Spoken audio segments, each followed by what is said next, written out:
কি অবস্থা সবার? আশা করি সবাই ভালো আছো। সবাইকে ঈদ উল ফিতরের শুভেচ্ছা, ঈদ মুবারক। দেখো, আমরা ঈদের পর আবার চলে আসলাম ক্লাস করার জন্য। আজকে আমরা আলোচনা করব ইতিহাস দ্বিতীয় পত্রের 3 এবং 4 অধ্যায় নিয়ে। আচ্ছা, তার আগে একটু বলো তো সাউন্ড ক্লিয়ার আছে কিনা।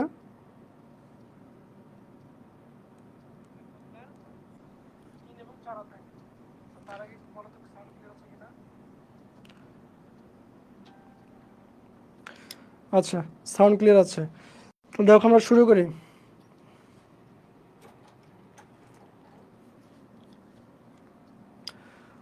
একটু কমেন্ট করো তো কে কে আছো লাইভে।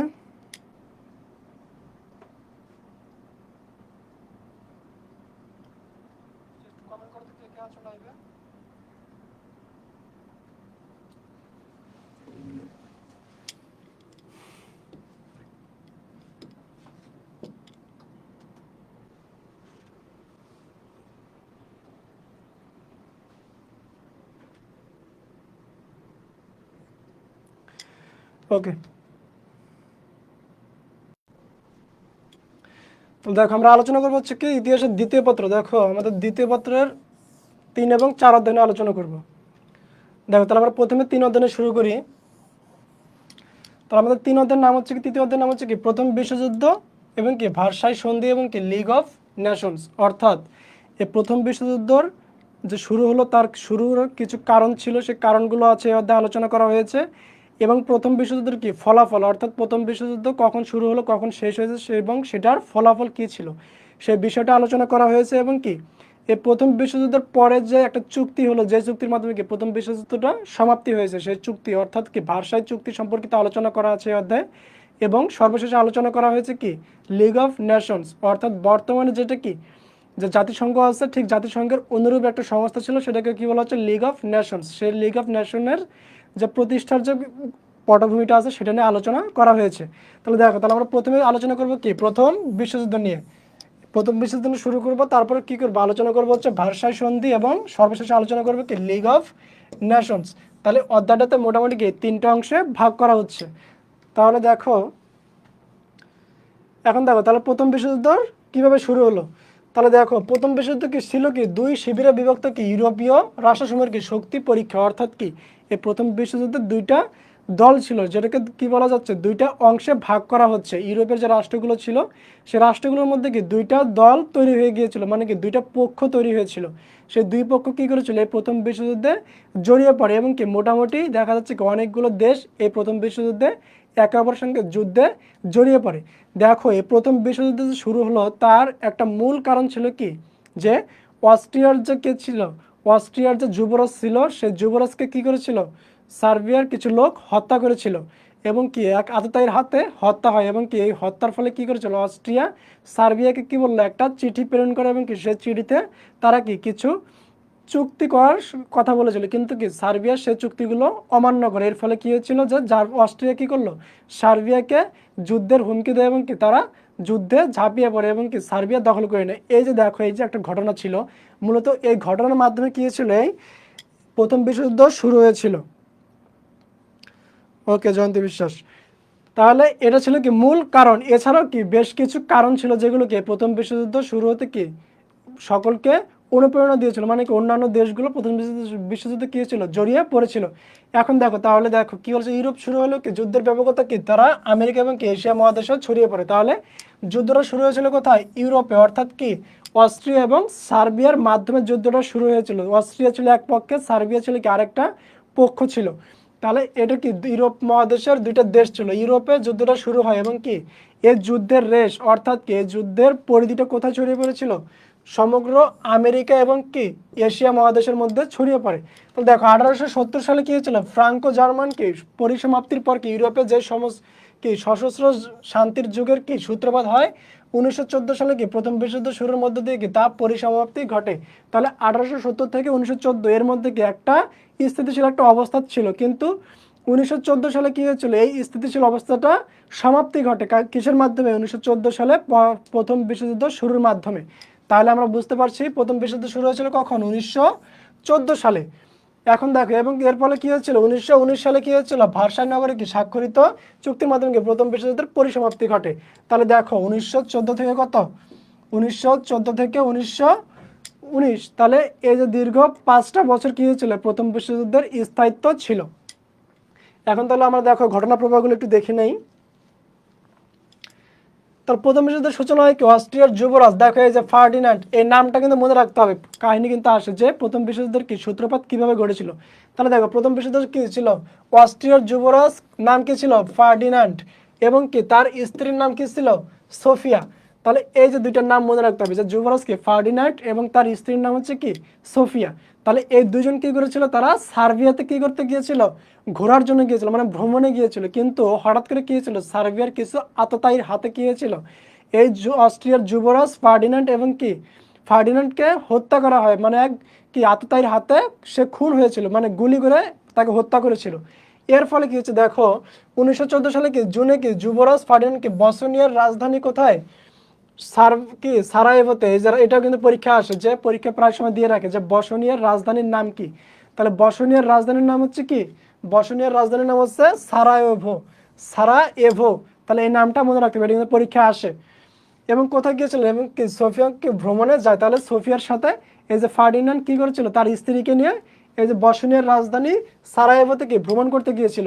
সেখানে কি অস্ট্রিয়া সাম্রাজ্যের উত্তরাধিকারী কি ফার্ডিন্যান্ড কি সেখানে 28শে জুন সন্ত্রাস কর্তৃক আততায়ীগুলোতে কি নিহত হয়। তাহলে তারিখটা দেখো 28শে জুন, এর তারিখটাও মুখস্থ রাখতে হবে, এটা কিন্তু পরীক্ষা আসে যে কত তারিখে কি ফার্ডিন্যান্ড আততায়ীর হাতে হত্যা হয়। তাহলে কত হবে, 28শে জুন আততায়ীর হাতে কি গুলিতে নিহত হয়। এই হত্যাকাণ্ডে কি অস্ট্রিয়া কি তীব্র প্রতিক্রিয়া সৃষ্টি হয়, এবং কি অস্ট্রিয়া কি করেছিল, অস্ট্রিয়া এর জন্য কি সার্বিয়া সরকারকে কি করে দায়ী করে, এবং কি চরমপত্র দেওয়ার সিদ্ধান্ত নেয়। এবং কি ছিল দেশটি কি 23শে জুলাই, তারিখটা দেখো 23শে জুলাই কি হয়েছিল, সার্বিয়া সরকার কি কয়েকটি দাবি সংবলিত থেকে একটি চরমপত্র দিয়ে কি 48 ঘন্টার মধ্যে দাবিগুলোকে বাস্তবায়নের জন্য কি একটা পত্র প্রেরণ করে। তাহলে বুঝতে পারছো কি যে এই খুনের সমস্ত দায় কি সার্বিয়া সরকারকে অস্ট্রিয়া চাপিয়ে দেয়, এবং কি তাদের কাছে কি করেছিল, একটা চরমপত্র প্রেরণ করেছিল কিছু দাবির সমন্বয়, সেটাকে 48 ঘন্টার মধ্যে কি পূরণ করার একটা আলটিমেটাম দিয়েছিল। কিন্তু দেখো পরবর্তীতে সার্বিয়া কি করলো, কয়েকটা দাবি কি করেছিল, পূরণ করেছিল, এবং কি বাকি দাবিগুলো তারা নাকচ করে দেয়। এই যে কয়েকটা দাবি পূরণ করলো এবং কি বাকি দাবিগুলো যে তারা নাকচ করে দিয়েছিল, এর ফলে কি হয়েছিল, অস্ট্রিয়া ক্ষিপ্ত হয়ে গিয়েছিল, এবং কি সেখানে কি করলো তারা, সেখানে কি হয়েছিল, জার্মানি কি করেছিল, অস্ট্রিয়াকে সমর্থন দিলে কি তার সার্বিয়ার কি প্রস্তাবকে কি প্রত্যাখ্যান করে। তাহলে এই যে জার্মানি যে ছিল, জার্মানি কি করলো, তারা অস্ট্রিয়াকে সমর্থন দিলে কি তারা সার্বিয়ার কি প্রস্তাবকে কি প্রত্যাখ্যান করে। এবং কি সার্বিয়া কিন্তু তখন কি করেছিল, এই অস্ট্রিয়াকে একটা কি সম্মেলনে আসার জন্য আহ্বান করে। কিন্তু কি করেছিল, এই জার্মানি যখন অস্ট্রিয়াকে কি করলো, সাপোর্ট করলো, তখন কি সার্বিয়ার যে দাবিটা ছিল যে তোমরা সম্মেলনে আসো, সেটা কি তারা এই অস্ট্রিয়া নাকচ করে দেয়। এবং ফলে কি হচ্ছে, এরপর কি অস্ট্রিয়া কি 28শে জুলাই কি করলো, সার্বিয়ার কি রাজধানী কি বেলগ্রেড আক্রমণ করে দখল করে নেয়। এবং কি তখন ফ্রান্স এবং কি রাশিয়া সার্বিয়াকে রক্ষার জন্য কি করেছিল, এগিয়ে আসে। তাহলে দেখো, আচ্ছা আততায়ী বুঝতে পারো নাই না, আততায়ী বলতে কি জানো, অপরিচিত একজন কি লোক যে কি একজনকে খুন করেছিল, অর্থাৎ কি অপরিচিত। আততায়ী মানে কি অপরিচিত একজন খুনি বা একজন লোক, যেটাকে কি বলা হচ্ছে, আততায়ী বলা হচ্ছে, সেটা কি নাম পরিচিত ছিল না, এটাকে বলা হচ্ছে আততায়ী। তাহলে এখন দেখো আমরা কি বুঝতে পারছি, যে 28শে জুলাই কি করলো, সার্বিয়ার রাজধানীতে কি করলো, আক্রমণ করে কি সেটা অস্ট্রিয়া দখল করে নেয়। এবং কি হচ্ছে,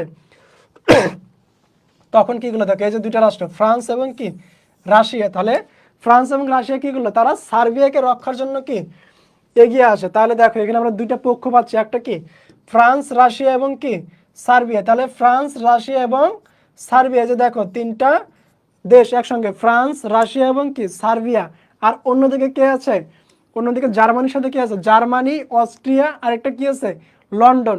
এই তিনটা রাষ্ট্র কি করছে, তারা একটা দল, এই যে ফ্রান্স রাশিয়া এবং কি ফ্রান্স রাশিয়া আর হচ্ছে সার্বিয়া, এর তিনজনে কি আরেকটা দলে বিভক্ত হয়েছে। তাহলে এই যে দুইটা পক্ষ, তাহলে ফ্রান্স, তারপরে কি হচ্ছে ফ্রান্স রাশিয়া এবং সার্বিয়া, এই তিনটা মিলে কি একটা পক্ষ তৈরি করেছে। আরেকটা কি, আরেকটা হচ্ছে অস্ট্রিয়া, তারপরে কি হচ্ছে জার্মানি, আরেকটা হচ্ছে কি লন্ডন, মিলে কি আরেকটা অংশ বা আরেকটা পক্ষ তৈরি করেছে। তাহলে এখন সেটা দেখো, তাহলে এবং কি হচ্ছে, ক্রমে কি ইউরোপের অন্য রাষ্ট্রগুলো কি যুদ্ধে জড়িয়ে পড়লে কি তা বিশ্বযুদ্ধের রূপ নেয়। তার মানে কি ক্রমান্বয়ে এই দুইটা পক্ষের সঙ্গে কি হয়েছিল, আরো বেশ কিছু দেশ যুক্ত হয়েছিল, এবং কি একটা বিশ্বযুদ্ধে পরিণত হয় এটা। এখন তাহলে দেখো প্রথম বিশ্বযুদ্ধের কারণ কি, তাহলে আমরা প্রত্যক্ষ কারণটা কি পেলাম, যে কি ছিল, যে একটা কারণ ছিল কি যে অস্ট্রিয়ার যুবরাজকে হত্যা করা হচ্ছে কি সার্বিয়ার একজন আততায়ী অস্ট্রিয়ার যুবরাজকে হত্যা করে, এর ফলে কি হয়েছিল প্রথম বিশ্বযুদ্ধের সূচনা ঘটে। এখন দেখো তাহলে ফরাসি বিপ্লবের ফলে কি হচ্ছে, পর কি ইউরোপের রাষ্ট্রগুলোর মধ্যে কি বিপ্লবের বিস্তৃতি কি দুটো পরস্পর বিরোধী কি প্রবণতা সৃষ্টি করে, একটি কি পরিবর্তনশীলতায় বিশ্বাসী শক্তি, আরেকটা কি প্রতিক্রিয়াশীল শক্তি, তাহলে দুইটা অংশ কি তৈরি করেছিল। বিপ্লবের পরে কি ফ্রান্সের বিপ্লবীদের সহিংস থেকে কর্মকাণ্ডের প্রতিক্রিয়ায় কি প্রতি বিপ্লবের কি একটা উত্থান ঘটে। তাহলে দেখো এগুলো আমরা আলোচনা করি। দেখো নেপোলিয়নের কি যুদ্ধে কি হয়েছিল, বিধ্বস্ত ইউরোপ কি নেপোলিয়নের পতনের পর কি ভিয়েনা কংগ্রেসের মাধ্যমে কি ইউরোপীয় শক্তির কি সমবায় গঠন করে কি স্থিতাবস্থা আনতে সচেষ্ট হয়। তাহলে দেখো এই যে নেপোলিয়নের কি ফ্রান্স, তাহলে ফ্রান্স কি করেছিল একটা শক্তিশালী কি একটা রাষ্ট্রে পরিণত হয়ে গেছিল এই সময়টাতে। কিন্তু ফরাসি বিপ্লব এবং কি নেপোলিয়নের ইউরোপীয় রাষ্ট্র পুনর্গঠন প্রক্রিয়া কি যে প্রবল জাতীয়তাবাদের কি উত্থান ঘটে কি তা ভিয়েনা কংগ্রেসের নেতৃত্বে কি অনুধাবন করতে ব্যর্থ হয়। তাহলে এই যে ফ্রান্সের যে একটা কি ফ্রান্সটা ক্রমান্বয়ে কি ছিল একটা শক্তিশালী রাষ্ট্রে পরিণত হয়েছিল এবং কি এই তখনকার সময় কি হয়েছিল পৃথিবীতে কয়েকটা রাষ্ট্র কি তাদের শক্তিশালী মনোভাব তৈরি করে ফেলে, এর ফলে কি হচ্ছে যে কেউ কাউকে ছাড় দিচ্ছে না এবং এর ফলে কি হয়েছিল যে প্রথম বিশ্বযুদ্ধের দামামা তৈরি হয়ে গিয়েছিল। তাহলে দেখো এগুলো আমরা না দেখে দেখো এবং দেখো তখন কি ছিল উপনিবেশ কি ফ্রান্স এবং কি ইংল্যান্ড কি করায়ত্ত করে ফেলে, জার্মানির সাথে গিয়ে শক্তিদ্বয়ের সংঘাত অনিবার্য হয়ে যায়। তার মানে কি দেখো এই যে ফ্রান্স এবং তৎকালীন কি ইংল্যান্ড এই দুইটা রাষ্ট্র কি ছিল তারা খুবই শক্তিশালী ছিল এবং কি তারা সম্পূর্ণ পুরো পৃথিবীতে কি তারা একটা উপনিবেশ তৈরি করার চেষ্টা করছিল এবং এর ফলে কি হয়েছিল জার্মানির সাথে কি তাদের একটা বিরোধ দেখা দেয়। জার্মানি কি চাচ্ছিল যে না তোমরা উপনিবেশ তৈরি করতে পারবে না, কি করবো আমরা জার্মানি কি করব পুরো পৃথিবীতে রাজত্ব করব। এই যে দেখো এই জন্য কি জার্মানির সাথে ইংল্যান্ড এবং কি ফ্রান্সের একটা কি দ্বন্দ্ব তৈরি হয়ে যায় এবং কি হচ্ছে এর ফলে কি হচ্ছে জার্মানি ফ্রান্স এবং কি ইংল্যান্ডের বিপক্ষে চলে যায় এবং কি করে তারা অস্ট্রিয়াকে সাপোর্ট করে। তাহলে তো বুঝতে পারছো কি যে এটা ছিল কি কারণ। এখন দেখো প্রত্যক্ষ কারণটা কি যে অস্ট্রিয়াকে বার্লিন সন্ধি, তাহলে অস্ট্রিয়াকে একটা বার্লিন সন্ধিকে ভঙ্গ করে কি বসনিয়া এবং কি হার্জেগোভিনিয়াকে দখল করলে কি সার্বিয়া ক্ষিপ্ত হয়। তাহলে অস্ট্রিয়া কি করছিল এই যে বার্লিন যে একটা সন্ধি ছিল এই বার্লিন সন্ধিটা ভঙ্গ করে কি করলো তারা বসনিয়া এবং কি হার্জেগোভিনিয়াকে দখল করলে কি সার্বিয়া ক্ষুব্ধ হয়। তাহলে তারা কি করেছিল এই যে বসনিয়া এবং কি হার্জেগোভিনিয়া দখল করে নেওয়া হচ্ছে অস্ট্রিয়া, এর ফলে কি হচ্ছে সার্বিয়া ক্ষিপ্ত হয়ে উঠলো এবং কি হচ্ছে দুটো অঞ্চলে কি সর্বজাতির কি অনেক মানুষ কি বসবাস করতো। তাহলে দেখো এই অঞ্চল দুটোকে দখল করার ফলে কি হচ্ছে সার্বিয়া অস্ট্রিয়া থেকে ক্ষিপ্ত হয়ে যায়।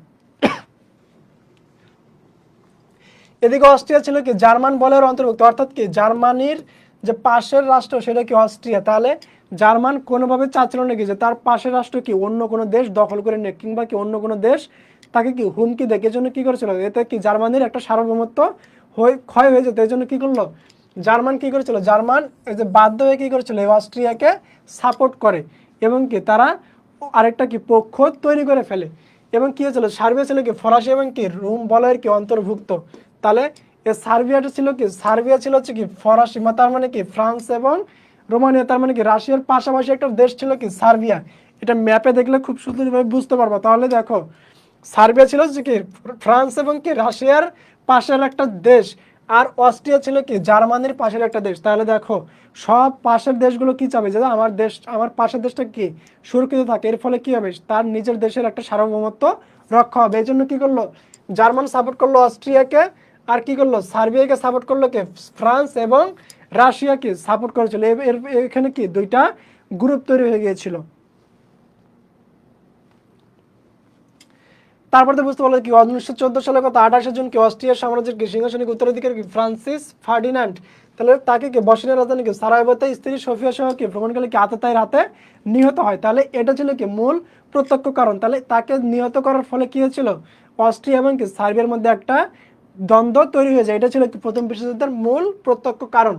এখন পরোক্ষ কারণগুলো দেখো কি হচ্ছে ভিয়েনা কংগ্রেসের কি ত্রুটি, তাহলে ভিয়েনা কংগ্রেসের একটা ত্রুটি ছিল কি পরোক্ষ কারণ।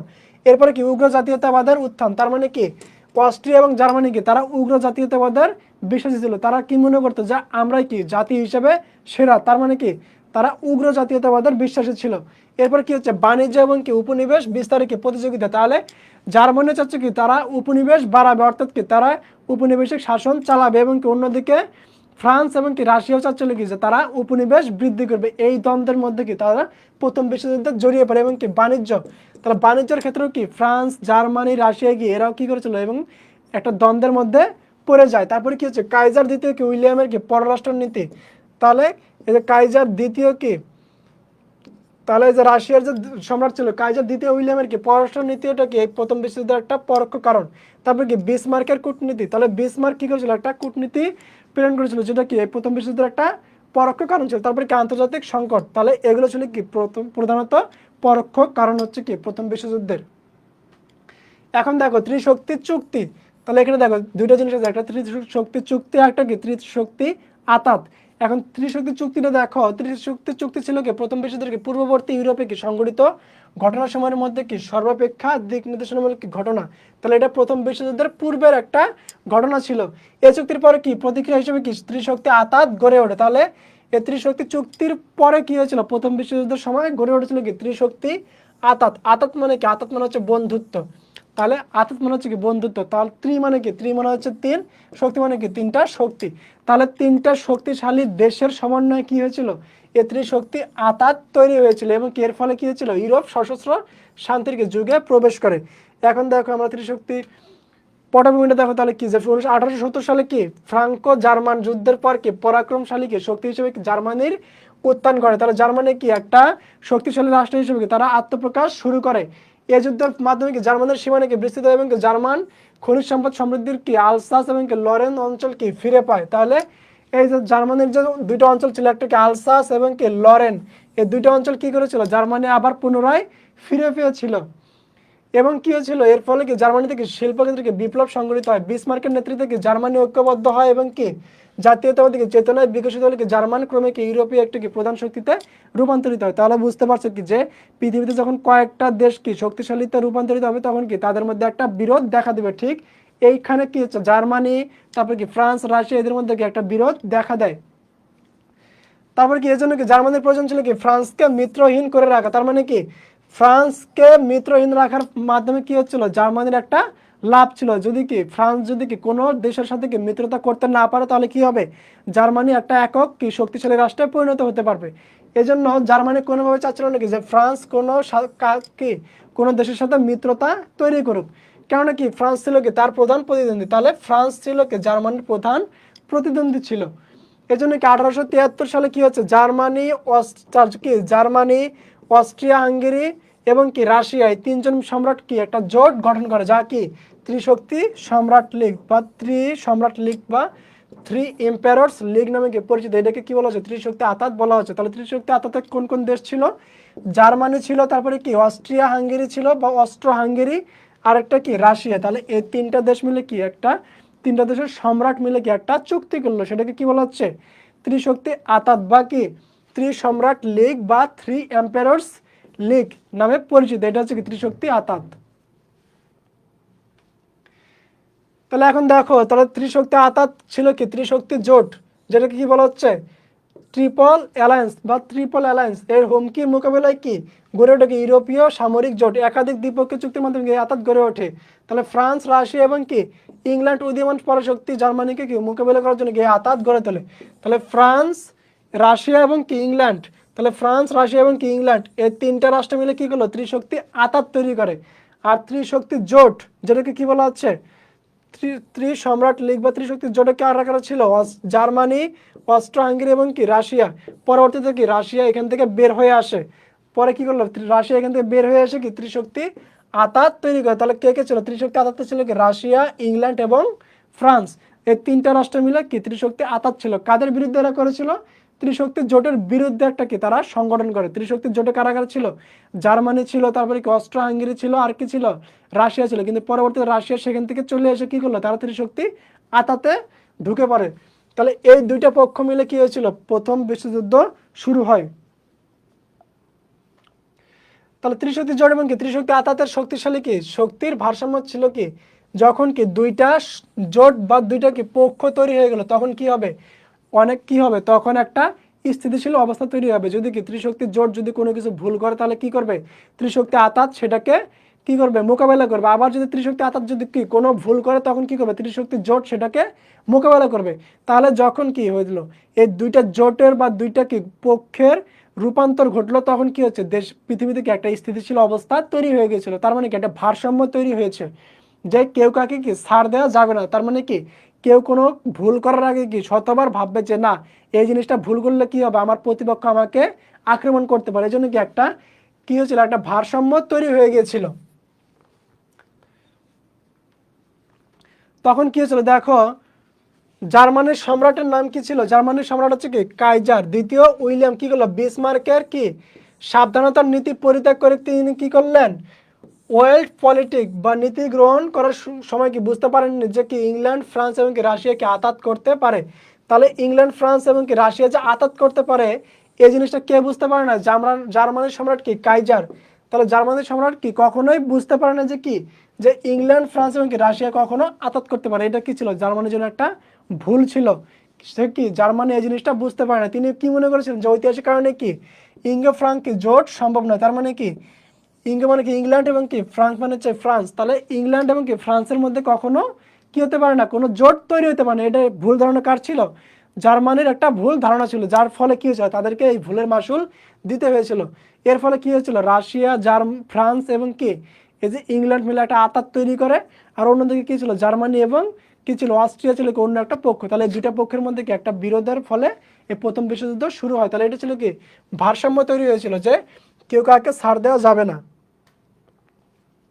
এখন দেখো প্রথম বিশ্বযুদ্ধের কি ঘটনা প্রবাহ, তাহলে প্রথম বিশ্বযুদ্ধ সব দেখো শুরু হলো কিভাবে, যে কি অস্ট্রিয়া সার্বিয়াকে আক্রমণের মাধ্যমে কি প্রথম বিশ্বযুদ্ধ শুরু হয়েছিল, এটা ছিল কি মূল কারণ। তাহলে দেখো 1914 সালে কি 28 জুন কি অস্ট্রিয়ার যুবরাজ কি ফার্ডিনান্ড এবং তার স্ত্রী কি সোফিয়া বসনিয়ার কি রাজধানী সারায়েভোতে কি প্রকাশ্য দিবসকে কি সার্ভ আততায়ীর গ্যাব্রিলো প্রিন্সেপ। তাহলে দেখো পরীক্ষা প্রশ্ন আসতে পারে যে কোন আততায়ীর হাতে হত্যা হয় বা আততায়ীর নাম কি, তাহলে আততায়ীর নাম কি হচ্ছে কি গ্যাব্রিলো প্রিন্সেপ। তাহলে গ্যাব্রিলো প্রিন্সেপ হচ্ছে কি এই আততায়ীর নাম ছিল। গুলিতে কি নিহত হয়, তাহলে এই যে নিহত হলো 28 জুন, এই জুনের 28 জুনকে নিহত হওয়ার ফলে কি হচ্ছিল, অস্ট্রিয়া জার্মানি সার্বিয়াকে কি আক্রমণ করে এবং কি এর ফলে প্রথম বিশ্বযুদ্ধ শুরু হয়। তাহলে কত তারিখে 23 জুলাইকে উক্ত চরমপত্র কি সার্বিয়া সরকারের কাছে প্রেরণ করে, যেটা আমরা আগেই দেখলাম। তাহলে এটা ছিল কি মূল কারণ। এখন দেখো যুদ্ধের বিস্তার মানে কি যুদ্ধরা কিভাবে পুরো ইউরোপ থেকে কি পুরো পৃথিবীতে ছড়িয়ে পড়লো। তাহলে 23 জুন কি হলো, অস্ট্রিয়া কি সার্বিয়াকে চরমপত্র প্রদান করে কি ব্রিটেন ফ্রান্স এবং জার্মানি ইতালি কি হয়েছিল মধ্যস্থতার চেষ্টা করে। তাহলে যখন সার্বিয়াকে চরমপত্র দিল তখন কি করলো, এই যে ব্রিটেন তারপরে ফ্রান্স জার্মানি এবং কি ইতালি কি করলো এটাকে মধ্যস্থতা তার মানে কি নিষ্পন্ন করার চেষ্টা করলো। কিন্তু কি হচ্ছিল এক্ষেত্রে কি জার্মানির ভূমিকা ছিল কি সন্দেহজনক। তার মানে কি জার্মানি উপরে উপরে কি করছিল, এটা কি করেছিল এই ঘটনাটা কি করেছিল মিটমাট করার চেষ্টা করছিল, কিন্তু তলে তলে কি করলো জার্মানি অস্ট্রিয়াকে সাপোর্ট দিয়েছিল যে যাও তোমরা কি করো সার্বিয়াকে আক্রমণ করো। এর ফলে কি হচ্ছে 28 জুলাই কি হলো, অস্ট্রিয়া কি সার্বিয়ার বিরুদ্ধে কি যুদ্ধ ঘোষণা করে। তাহলে 28 জুলাই অস্ট্রিয়া কি সার্বিয়ার বিরুদ্ধে যুদ্ধ ঘোষণা করলো এবং কি হচ্ছে জার্মানি কি করলো 31 জুলাই কি করলো 24 ঘন্টার মধ্যে কি সৈন্য সরিয়ে নেওয়ার জন্য কি রাশিয়াকে চরমপত্র প্রদান করে। এই দেখো যখন কি করলো অস্ট্রিয়া যখন কি সার্বিয়ার বিরুদ্ধে যুদ্ধ ঘোষণা করলো তখন কি হচ্ছিল রাশিয়া তার কি পশ্চিম সীমান্তে কি সৈন্য সমাবেশ করে। তার মানে কি সার্বিয়া যেহেতু কি রাশিয়ার পাশের একটা দেশ, তাহলে কি রাশিয়ার তার দেশকে কি রক্ষা করার জন্য অবশ্যই তার কি সীমান্তে সৈন্য প্রেরণ করতে হবে। এই জন্য কি রাশিয়া সীমান্তে কি করেছিল সৈন্য প্রেরণ করেছিল এবং কি করলো এর ফলে জার্মানি কি করলো 31 জুলাই কি 24 ঘন্টার মধ্যে কি সৈন্য সরায় নেওয়ার জন্য কি একটা আলটিমেটাম দেয়। কিন্তু রাশিয়া কি সেই জিনিসটা শুনে নাই। রাশিয়ার কোনো জবাব না দিলে কি 1 আগস্ট কি হচ্ছে 1 আগস্ট জার্মানি কি রাশিয়ার আক্রমণ করে।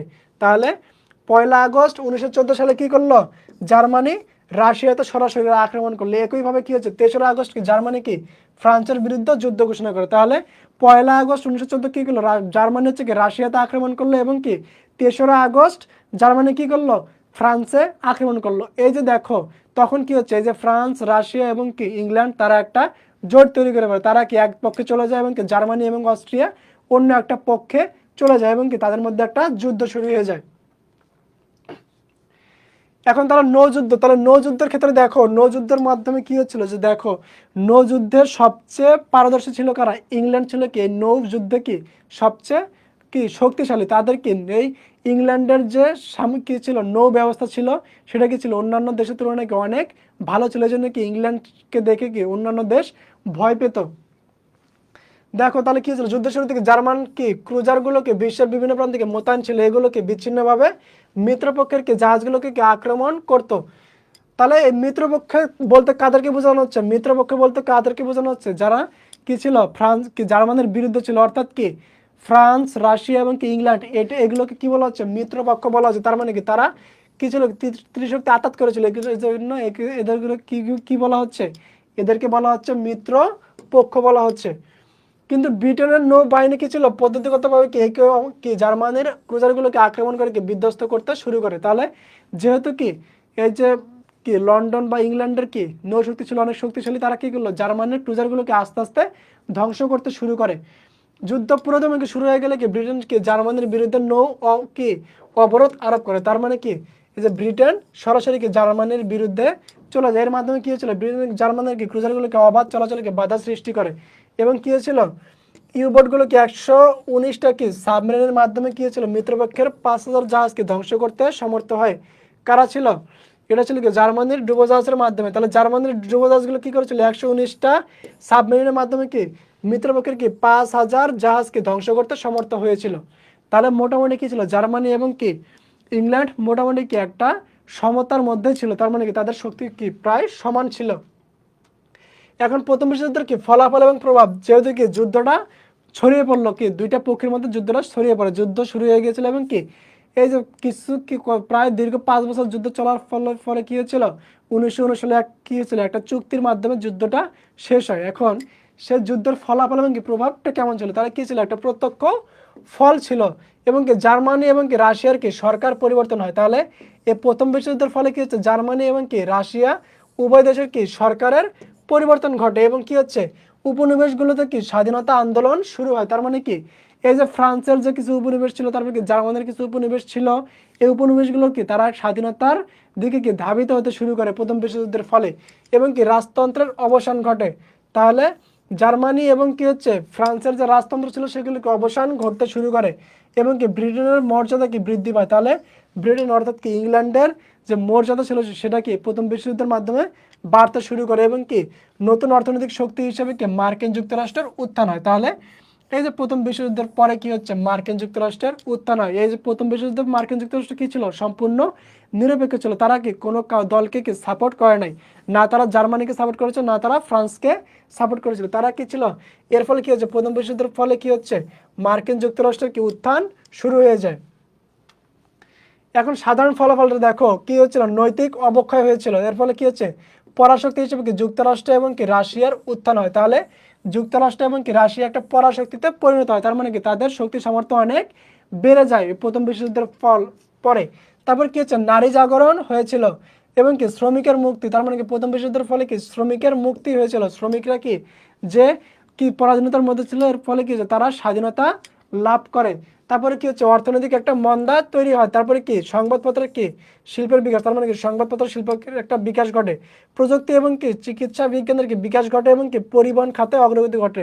তাহলে বেশ কিছু কি পরিবর্তন লক্ষ্য করা যায় কি প্রথম বিশ্বযুদ্ধের মাধ্যমে। এখন দেখো প্রথম বিশ্বযুদ্ধে কি ইংল্যান্ড এবং কি মার্কিন যুক্তরাষ্ট্রের কি যোগদানের কারণ। তাহলে ইংল্যান্ড এবং মার্কিন যুক্তরাষ্ট্র কেন এই প্রথম বিশ্বযুদ্ধে যোগদান করেছিল। তাহলে দেখো মার্কিন যুক্তরাষ্ট্র ইংল্যান্ড কেন যোগদান করলো, যে তাদের কি নৌ শক্তির ব্যবহারের জন্য কি তারা এখানে যোগদান করলো। এখন দেখো 1870 সালে কি ফ্রাঙ্কো প্রুশিয়া যুদ্ধের পর কি ইউরোপে কি যে স্থিতিবস্থার সূত্রপাত হয়তো ব্রিটেন তাকে অব্যাহত রাখার কি পক্ষপাতী ছিল। তাহলে ব্রিটেন চাচ্ছিল কি যে এই স্থিতাবস্থা কি সবসময় বজায় থাকুক। কিন্তু এ সময় দেখো কেননা ইংল্যান্ড কি এ সময় কি বিশ্বের প্রায় কি 50 ভাগ উপনিবেশের অধিকারী ছিল। নৌশক্তি থেকে বলিয়ান হওয়ার এবং কি বিশ্বের সবগুলো সমুদ্র কি ইংল্যান্ডের নিয়ন্ত্রণ থাকায় কি উপনিবেশ সমূহের মধ্যে কি হয়েছিল, বাণিজ্য তার কি একচেটিয়া একটা আধিপত্য বিস্তারে কি সমস্যা ছিল না। তার মানে কি এই যে ইংল্যান্ড কি করেছিল, সমস্ত পৃথিবীতে কি তারা উপনিবেশ কি প্রতিষ্ঠা করতে শুরু করেছিল এবং কি তারা উপনিবেশ ব্যবহার করছিল। ইউরোপে কি স্থিতিবস্থা কি তার শক্তিশালী কি অবস্থানের জন্য কি সহায়ক ছিল। তার মানে কি যদি ইউরোপে কি যদি একটা নিরপেক্ষ অবস্থা থাকে তাহলে কি হবে, সেটা কার জন্য সুবিধা হবে, এই ইংল্যান্ডের জন্য কি সেটা সুবিধাজনক হবে। এই জন্য কি ইংল্যান্ড কি চাচ্ছিল যে সবকিছু ভালো থাকুক। কিন্তু কি ইউরোপের নতুন পরাশক্তিকে জার্মানি কি নৌশক্তি অর্জনের আশায় কি করেছিল, বিশাল বিশাল নৌবহর গঠন করতে শুরু করলে কি ইংল্যান্ডের যুদ্ধ কি সমুদ্র বাণিজ্য কি হুমকির সম্মুখীন হয়। তাহলে যখন জার্মানি কি করলো, তাদের নৌশক্তি বৃদ্ধি করতে শুরু করলো, তখন কি ইংল্যান্ডের মনে একটা কি ভয় তৈরি হলো। তারা ভাবতেছিল কি যে আমাদের কি ক্ষমতা হয়তো কমে যাবে। এই জন্য কি করলো, ইংল্যান্ড সরাসরি কি জার্মানির বিপক্ষে চলে যায়। তাহলে এটা ছিল কি ইংল্যান্ডের এই প্রথম বিশ্বযুদ্ধে যোগদানের কি একটা কারণ ছিল। এখন দেখো প্রথম বিশ্বযুদ্ধে কি মার্কিন যুক্তরাষ্ট্রকে যোগদানের কারণ, তাহলে মার্কিন যুক্তরাষ্ট্র কিন্তু শেষের দিকে যোগদান করছে। এখন দেখো ইউরোপের যুদ্ধ শুরু হলে কি মার্কিন যুক্তরাষ্ট্র কি প্রথমে নিরপেক্ষ থাকার ঘোষণা দেয়, কিন্তু পরবর্তীতে কি হচ্ছে 1823 সালে কি প্রণীত কি মনরো ডক্ট্রিন চুক্তির মাধ্যমে কি তারা এই নীতিটাকে পালন করার সিদ্ধান্ত নেয়। কিন্তু কি মার্কিনরা কি করলো, আন্তর্জাতিক আইন অনুযায়ী কি যুদ্ধকালীন কি নিরপেক্ষ দেশ হিসেবে কি যে কোনো দেশে কি তার বাণিজ্য জাহাজ পাঠাবার কি অধিকার রয়েছে বলে কি দাবি করেছিল। কিন্তু যখন কি মার্কিন যুক্তরাষ্ট্র কি জাহাজ যখন কি এই সমুদ্রে দিয়ে যাচ্ছিল তখন কি করেছিল জার্মানি সে জাহাজগুলো থেকে আক্রমণ করে। এর ফলে কি হয়েছিল যুক্তরাষ্ট্র বাধ্য হয়ে কি হয়েছিল জার্মানির বিরুদ্ধে যুদ্ধ করতে বাধ্য হয়। তাহলে জার্মানির কারণে কি জার্মানির কি উস্কানিমূলক আচরণের কারণে কি হয়েছিল এই মার্কিন যুক্তরাষ্ট্র কি প্রথম বিশ্বযুদ্ধে অংশগ্রহণ করে কি জার্মানির বিরুদ্ধে। এখন দেখো মার্কিন যুক্তরাষ্ট্র কি প্রথম বিশ্বযুদ্ধে কি জার্মানির পতনের কারণ বা জার্মানির কি পরাজয়ের কারণ, তার মানে কি প্রথম বিশ্বযুদ্ধে জার্মানির পরাজয় ঘটে। এখন জার্মানির পরাজয়ের ঘটনার কারণটা কি সেগুলো দেখো। কি হয়েছিল যুদ্ধের দীর্ঘ সূত্রিত, অর্থাৎ কি দীর্ঘ 5 বছর যে যুদ্ধের জন্য কি যে অর্থ ব্যয় করা প্রয়োজন, তারপরে কি সৈন্যদের যে কি ভরণ পোষণ, তারপরে কি তাদের খাদ্য এবং কি তাদের যে বেতন দেওয়ার যে দরকার ছিল সেটা কি তারা এই দীর্ঘ যুদ্ধের জন্য কি হয়েছিল তারা সেটা দিতে পারছিল না এবং কি তাদের অর্থনৈতিক অবস্থা কি হয়েছিল ভেঙে পড়ে। তারপরে কি অপর্যাপ্ত নৌশক্তি, তার মানে কি জার্মানির নৌশক্তির কি ছিল অপর্যাপ্ত ছিল। তারপর কারণ কি তারা ফ্রান্স এবং কি ইংল্যান্ডের মতো নৌশক্তিতে এতটা পারদর্শী ছিল না, তারা তাদেরকে নৌশক্তির একটা অপর্যাপ্ত ছিল। এবং কি ছিল একাধিক কি রণাঙ্গনে মোকাবেলা তারা কি করেছিল জার্মানি একই সাথে কি করলো তারা 1 আগস্ট কোথায় আক্রমণ করলো রাশিয়াতে আক্রমণ করলো এবং কি 3রা আগস্ট ফ্রান্সে আক্রমণ করলো। এরকম ভাবে কি একই সঙ্গে কয়েকটা দেশে আক্রমণ করার ফলে কি হয়েছিল তারা দিশেহারা হয়ে পড়েছিল, তারা কি রণাঙ্গনে মোকাবেলা কি করতে কি তারা ব্যর্থ হয়। এবং কি ভৌগোলিক অবস্থান, তাহলে দেখো জার্মানির যে ভৌগোলিক অবস্থানটা ছিল সেটাও কি তাদের পরাজয়ের একটা কারণ ছিল। এবং কি ফরাসিদের জনযুদ্ধ, তাহলে কি ফরাসিরা কি করলো ফরাসিরা বা ফ্রান্স কি করলো এইটা জার্মানির বিরুদ্ধে কি যুদ্ধ করেছিল। এবং কি মার্কিন যুক্তরাষ্ট্র কি মিত্রপক্ষে যোগদান, তারপরে কি যে মার্কিন যুক্তরাষ্ট্র পরবর্তীতে কি করেছিল যুদ্ধের শেষের দিকে মিত্রপক্ষ অর্থাৎ কি মিত্রপক্ষে কারা কারা ছিল রাশিয়া ফ্রান্স এবং কি রাশিয়া ফ্রান্স এবং ইংল্যান্ড এই 3টা দেশের সঙ্গে কি করলো মার্কিন যুক্তরাষ্ট্র যোগদান করলো। তাহলে কি তাদের শক্তিটা অনেক বেড়ে যায় এবং কি এর ফলে কি হচ্ছে এটা ছিল কি মার্কিন যুক্তরাষ্ট্রের কি এই যে জার্মানির কি পরাজয়ের একটা কারণ ছিল। তাহলে এগুলো কি বেশ কিছু কারণ হচ্ছে কি প্রথম বিশ্বযুদ্ধে জার্মানির পরাজয়ের কারণ। তাহলে প্রেক্ষাপটটা বুঝতে পারলো কি প্রথম বিশ্বযুদ্ধের প্রেক্ষাপটটা বুঝতে পারছো, এগুলো তো আলোচনা করা হলো, এটা দেখার দরকার নাই। এখন দেখো ভাষায় সন্ধির কি শর্তাবলী, তাহলে ভাষা সন্ধিটা দেখো, তাহলে ভাষা সন্ধির মাধ্যমে কি ছিল প্রথম বিশ্বযুদ্ধ সম্পূর্ণ কি নিষ্পন্ন হয়। তাহলে ভাষা সন্ধির শর্তাবলী কি ছিল ভৌগোলিক শর্তাবলী ছিল কিছু, তারপরে কি ক্ষতিপূরণ সম্পর্কিত কিছু ধারা ছিল, তারপরে কি অর্থনৈতিক কিছু ধারা ছিল, তারপরে কি সামরিক বিষয় কিছু সংক্রান্ত কিছু ধারা ছিল এবং কি জাতিপুঞ্জ সংক্রান্ত কিছু ধারণা। তাহলে এই কয়েকটা কি ধারা এখানে উল্লেখ করা ছিল। এখন দেখো ভাষা সন্ধির সমালোচনা, তাহলে দেখো ভাষা চুক্তির মাধ্যমে কি হয়েছিল ভাষা চুক্তি হয়েছিল কি ফ্রান্সে ভাষা চুক্তিটা সম্পন্ন হয়েছিল। এখন দেখো এই ভাষা চুক্তির কি কিছু সমালোচনা ছিল। এই ভাষা চুক্তির মাধ্যমে কি হয়েছিল জার্মানিকে কি একটা কুক্ষগত অবস্থায় রাখা হয়, তার মানে কি জার্মানিকে বেশ কিছু চুক্তির মাধ্যমে কি তাদের খুব নিম্ন করে রাখা হয়। তার মানে কি জার্মানি চাইলেও কি তারা তখন মাথা উঁচু করে দাঁড়ানোর কি তাদের সক্ষমতা ছিল না। তাহলে দেখো এই ভাষা চুক্তির কিছু সমালোচনা আছে, সেটা কি যে ভাষা সন্ধিকে বলা হয় কি পরাজিতদের প্রতি কি বিজেতাদের প্রতিশোধমূলক ব্যবস্থার কি একটা দলিল। তাহলে 1870 সালে কি হয়েছিল ফ্রান্স কি সেডারনের যুদ্ধে কি জার্মানদের কাছে কি পরাজিত হলে কি জার্মানি ফ্রান্সের উপর কি কতিপয় শর্ত আরোপ করে। তাহলে দেখো এই যে জার্মানি 1870 সালে কি হয়েছিল ফ্রান্সকে পরাজিত করে কি তাদের উপর কিছু দাবি চাপিয়ে দেয়। ঠিক তেমনি কি করলো কোনো কোনো বিশেষজ্ঞ মনে করলেন কি যে ভাষা চুক্তির মাধ্যমে কি করলো ফ্রান্স সেই কি করো তাদের অতীত ঘটনার কি একটা প্রতিশোধ নেওয়ার চেষ্টা করে এবং কি যার ফলে ফ্রান্সের ভার্সাই নগরীতে কি করেছিল এই জার্মানির উপর কি বেশ কিছু দাবি চাপিয়ে দেয়। এটা কি কিছু কিছু বিশেষজ্ঞের মতামত, বিশেষ করে মনে করতে হয়। তাছাড়া কি জার্মানি কি উড্রো উইলসনের কি 14 দফার প্রদত্ত কি নিশ্চয়তার ভিত্তিতে আত্মসমর্পণ করেছিল। তাহলে জার্মানি কি উড্রো উইলসনের কি 14 দফার ভিত্তিতে কি তারা কি আত্মসমর্পণ করতে বাধ্য হয়, কিন্তু ভার্সাই সন্ধি থেকে জার্মানিকে কি 14 দফার কি আলোকে মূল্যায়ন না করার কি জার্মানিকে একে একে চরম প্রতারণা বলে কি আখ্যায়িত করে। তার মানে কি এই যে উইথড্রল যে 14টা দফা ছিল, এই 14 দফার মাধ্যমে কি জার্মানিকে কি হয়েছিল, আত্মসমর্পণ করতে বলা হয়েছিল, কিন্তু পরবর্তীতে ভার্সাই চুক্তিতে কি এই উইথড্রল কি 14 দফার কোনো কিছুই কি তারা উল্লেখ করে নাই। এবং কি ডানজিক বন্দর, তাহলে ডানজিক বন্দরকে কি উন্মুক্ত করে এবং কি সারখনিকে কি জার্মানি থেকে কি পৃথক করে এবং কি 30 লক্ষ কি জার্মানিকে কি নবগঠিত কি চেকোস্লোভিয়ায় কি হস্তান্তর করে কি মিত্রশক্তির নেতৃবর্গ কি করেছিল, উইলসনের ঘোষিত কি প্রত্যেক জাতির আত্ম নিয়ন্ত্রণ অধিকারকে কি অমান্য করে। তার মানে কি দেখো তারা কি ছিল, এই যে ডানজিক বন্দর, তাহলে জার্মানের একটা বন্দর ছিল সেটার নাম কি ডানজিক বন্দর কি তারা দখল করে এবং কি সারখনি কি করেছিল জার্মান থেকে পৃথক করে দেয় এবং কি তাদেরকে একটা আলাদা অংশে তৈরি করে ফেলে। এটা কি ছিল, এটা ছিল কি ভার্সাই চুক্তির একটা অন্যতম একটা উদাহরণ। তারপরে কি নিরস্ত্রীকরণ চুক্তি কি অনুযায়ী কি জার্মানের কি সামরিক শক্তিকে খর্ব করা হলেও কি মৃত শক্তি কি তাদের নিজেদের শক্তি অক্ষুণ্ণ রাখে। তাহলে কি মৃত শক্তি কি করেছিল, জার্মানির উপরে এমন একটা চুক্তি দিয়েছিল কি যে তারা কোনো অস্ত্র তৈরি করতে পারবে না, কিন্তু তারা পক্ষান্তরে কি করলো, এই যে মিত্র শক্তি যে ছিল ফ্রান্স, তারপরে কি রাশিয়া, ইংল্যান্ড, এরা কি করলো, এরা কিন্তু ঠিকই নিজেদের কি সমরাস্ত্র তৈরি করেছিল কি নিজেদের শক্তি বাড়ানোর জন্য, কিন্তু কি জার্মানিকে এদিক থেকে কি সম্পূর্ণ কি আলাদা বা কি বিচ্ছিন্ন রাখা হয়। এগুলো ছিল কি বেশ কিছু এই ভাষা চুক্তির কি বেশ কিছু সমালোচনা। তাহলে বুঝতে পারলো কি ভাষা চুক্তির কাহিনীগুলো কি ছিল। এখন দেখো ভাষা চুক্তির তাৎপর্য, তাহলে ভাষা চুক্তির তাৎপর্য তাহলে বুঝতে পারলাম ভাষা চুক্তির মাধ্যমে কি হয়েছিল, এই যে ফ্রান্স কি এবং জার্মানির মধ্যে কি একটা চুক্তি হয় এবং কি হয়েছিল, এর ফলে কি প্রথম বিশ্বযুদ্ধের সম্পূর্ণ নিষ্পত্তি ঘটে। এটা ছিল কি ভাষা চুক্তির ঘটনা। তাহলে দেখো এই সন্ধির মাধ্যমে কি ইউরোপের কি রাজনৈতিক চেহারা কি পাল্টে যায়, তাহলে কি এক জাতি এক রাষ্ট্র আলোকে কি নতুন নতুন রাষ্ট্র গঠনের কি সময় সংখ্যাগরিষ্ঠ জনগণের কথা কি চিন্তা করা হয়েছিল।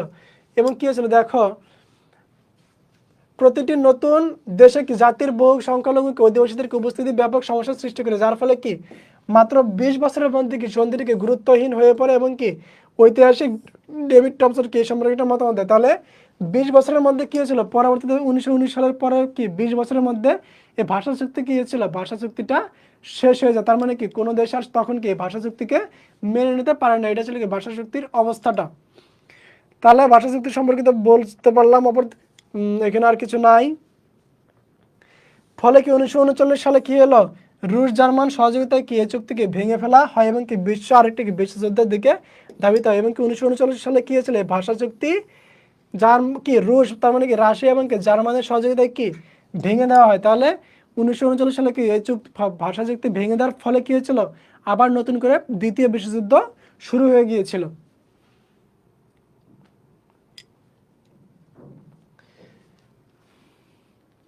এখন দেখো লিগ অফ নেশন, তাহলে ভাষা চুক্তির ফলে কি লিগ অফ নেশন প্রতিষ্ঠা হচ্ছে। তাহলে লিগ অফ নেশনটা দেখো 1871 সালে কি হয়েছিল, ফ্রাঙ্কো প্রুশিয়া যুদ্ধের পর কি ত্রিসম্রাট লীগ গঠনের মাধ্যমে কি এক ধরনের কি স্থিতিস্থাপকতা আনার কি চেষ্টা করা হয়।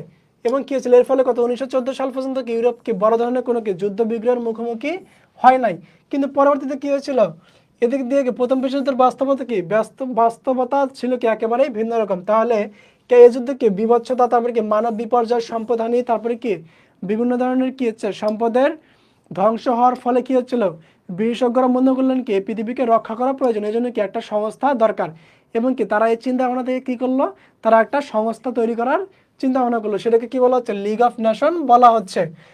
এবং কি হচ্ছে সকল রেকর্ডকে ম্লান করে দেয়, যুদ্ধের ব্যাপক বিধ্বংসী মরণাস্ত্রের ব্যবহার কি বিশ্বের চিন্তাশীল মানুষকে স্তম্ভিত করে দেয় এবং কি ভবিষ্যতে এরকম যুদ্ধের পুনরাবৃত্তি যাতে কি ঘটলে কি মানব সভ্যতার অস্তিত্ব বিপন্ন হয়ে যেতে পারে, এই জন্য কি করলো তারা এই আশঙ্কা থেকে কি করলো একটা সংস্থা তৈরি করার চেষ্টা করলেন। এবং কি যাতে করে কি শান্তিপূর্ণ একটা আলোচনার কি মাধ্যমে কি বৈশ্বিক সমস্যা কি সমাধান করে কি যুদ্ধের বিভীষিকা থেকে মানব সভ্যতাকে রক্ষা করা যায়, এই চিন্তা ভাবনা থেকে কি লিগ অফ নেশন প্রতিষ্ঠা করা হয়েছে। লিগ অফ নেশন গঠনের উদ্দেশ্য কি ছিল, যে কি মূল উদ্দেশ্য ছিল কি স্থায়ী শান্তি প্রতিষ্ঠা করা। তার মানে কি স্থায়ী একটা শান্তি প্রতিষ্ঠা করা ছিল কি লিগ অফ নেশনের মূল উদ্দেশ্য বা লক্ষ্য।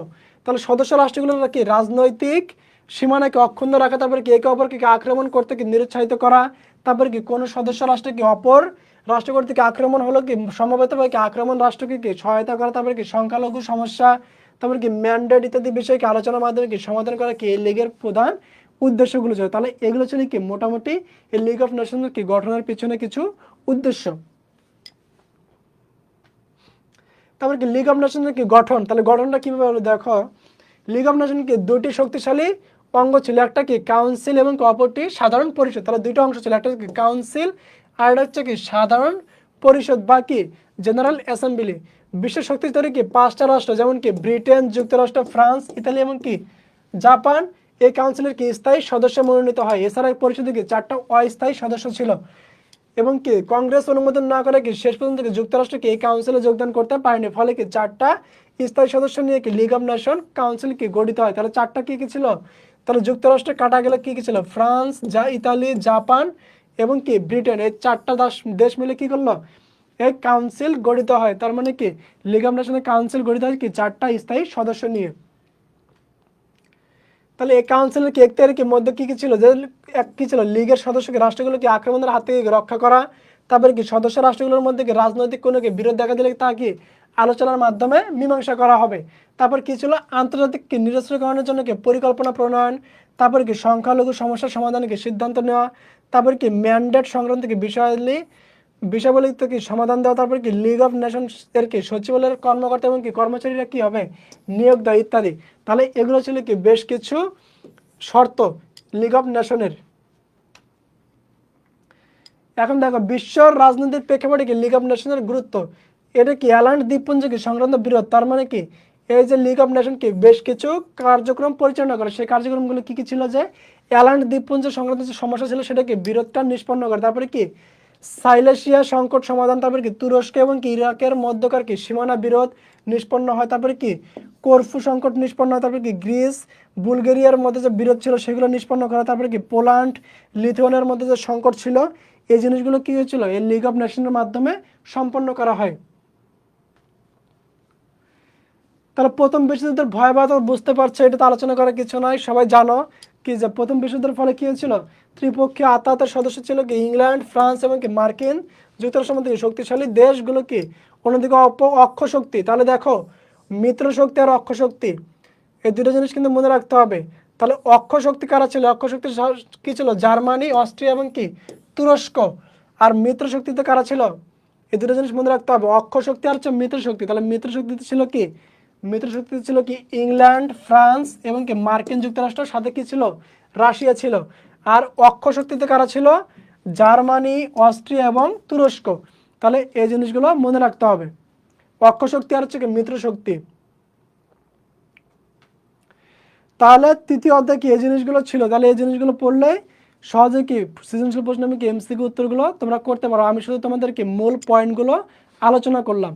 তাহলে তৃতীয় অধ্যায় ছিল এই অবস্থা, এই আলোচনা। এখন চতুর্থ অধ্যায় দেখো, চতুর্থ অধ্যায়ের নাম হচ্ছে কি বলশেবিক বিপ্লব। তাহলে বলশেবিক বিপ্লব কোথায় হয়েছিল, রাশিয়াতে।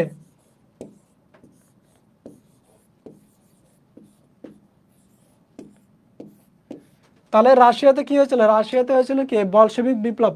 তাহলে এই বলশেবিক বিপ্লবের কি বেশ কিছু নাম আছে। তাহলে বলশেবিক বিপ্লব, রুশ বিপ্লব অথবা কি এটাকে অক্টোবর বিপ্লবও বলা হচ্ছে।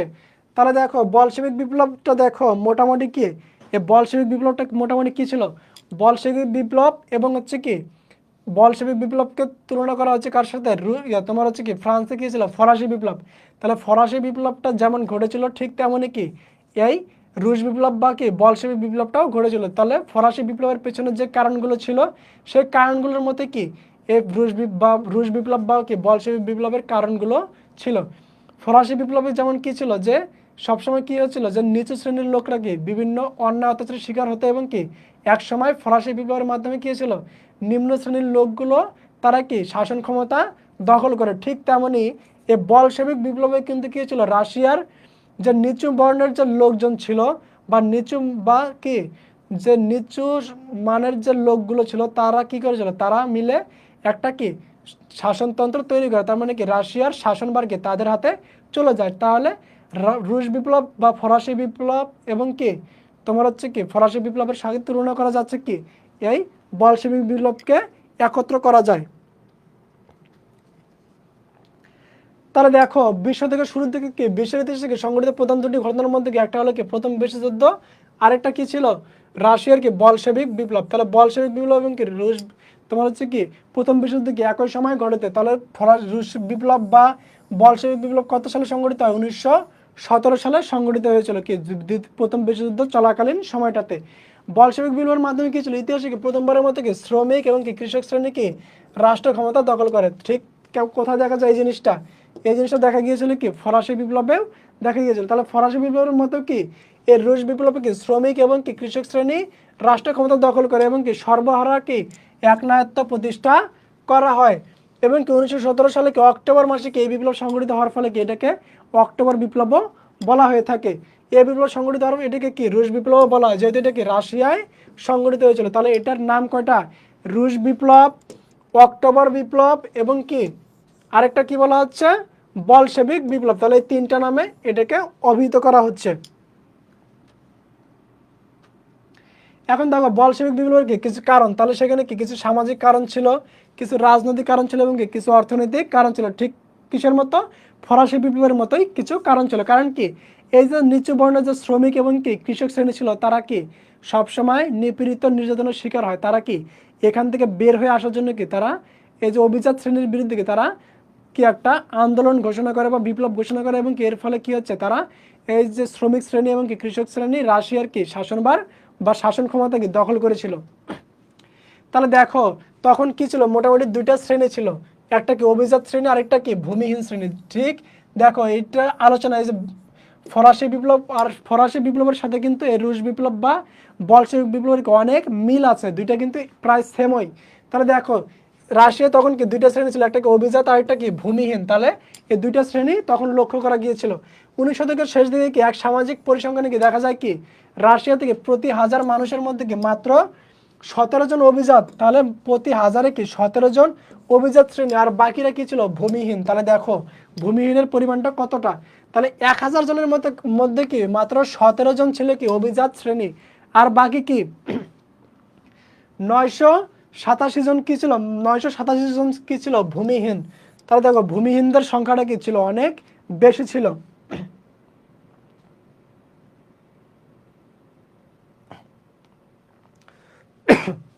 তাহলে দেখো ভূমিহীনদের কি পরিমাণটা বা সংখ্যাটা কি ছিল? অনেক বেশি ছিল। আর অভিজাতরা কি ছিল? মাত্র 1017 জন ছিল।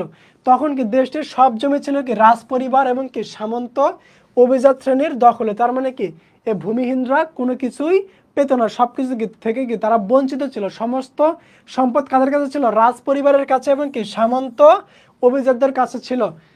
20 শতকের শুরু থেকে রাশিয়ার কি বা 125.6 মিলিয়ন জনসংখ্যার মধ্যে কি মাত্র 97 মিলিয়ন অর্থাৎ কি 77% ছিল কি কৃষক।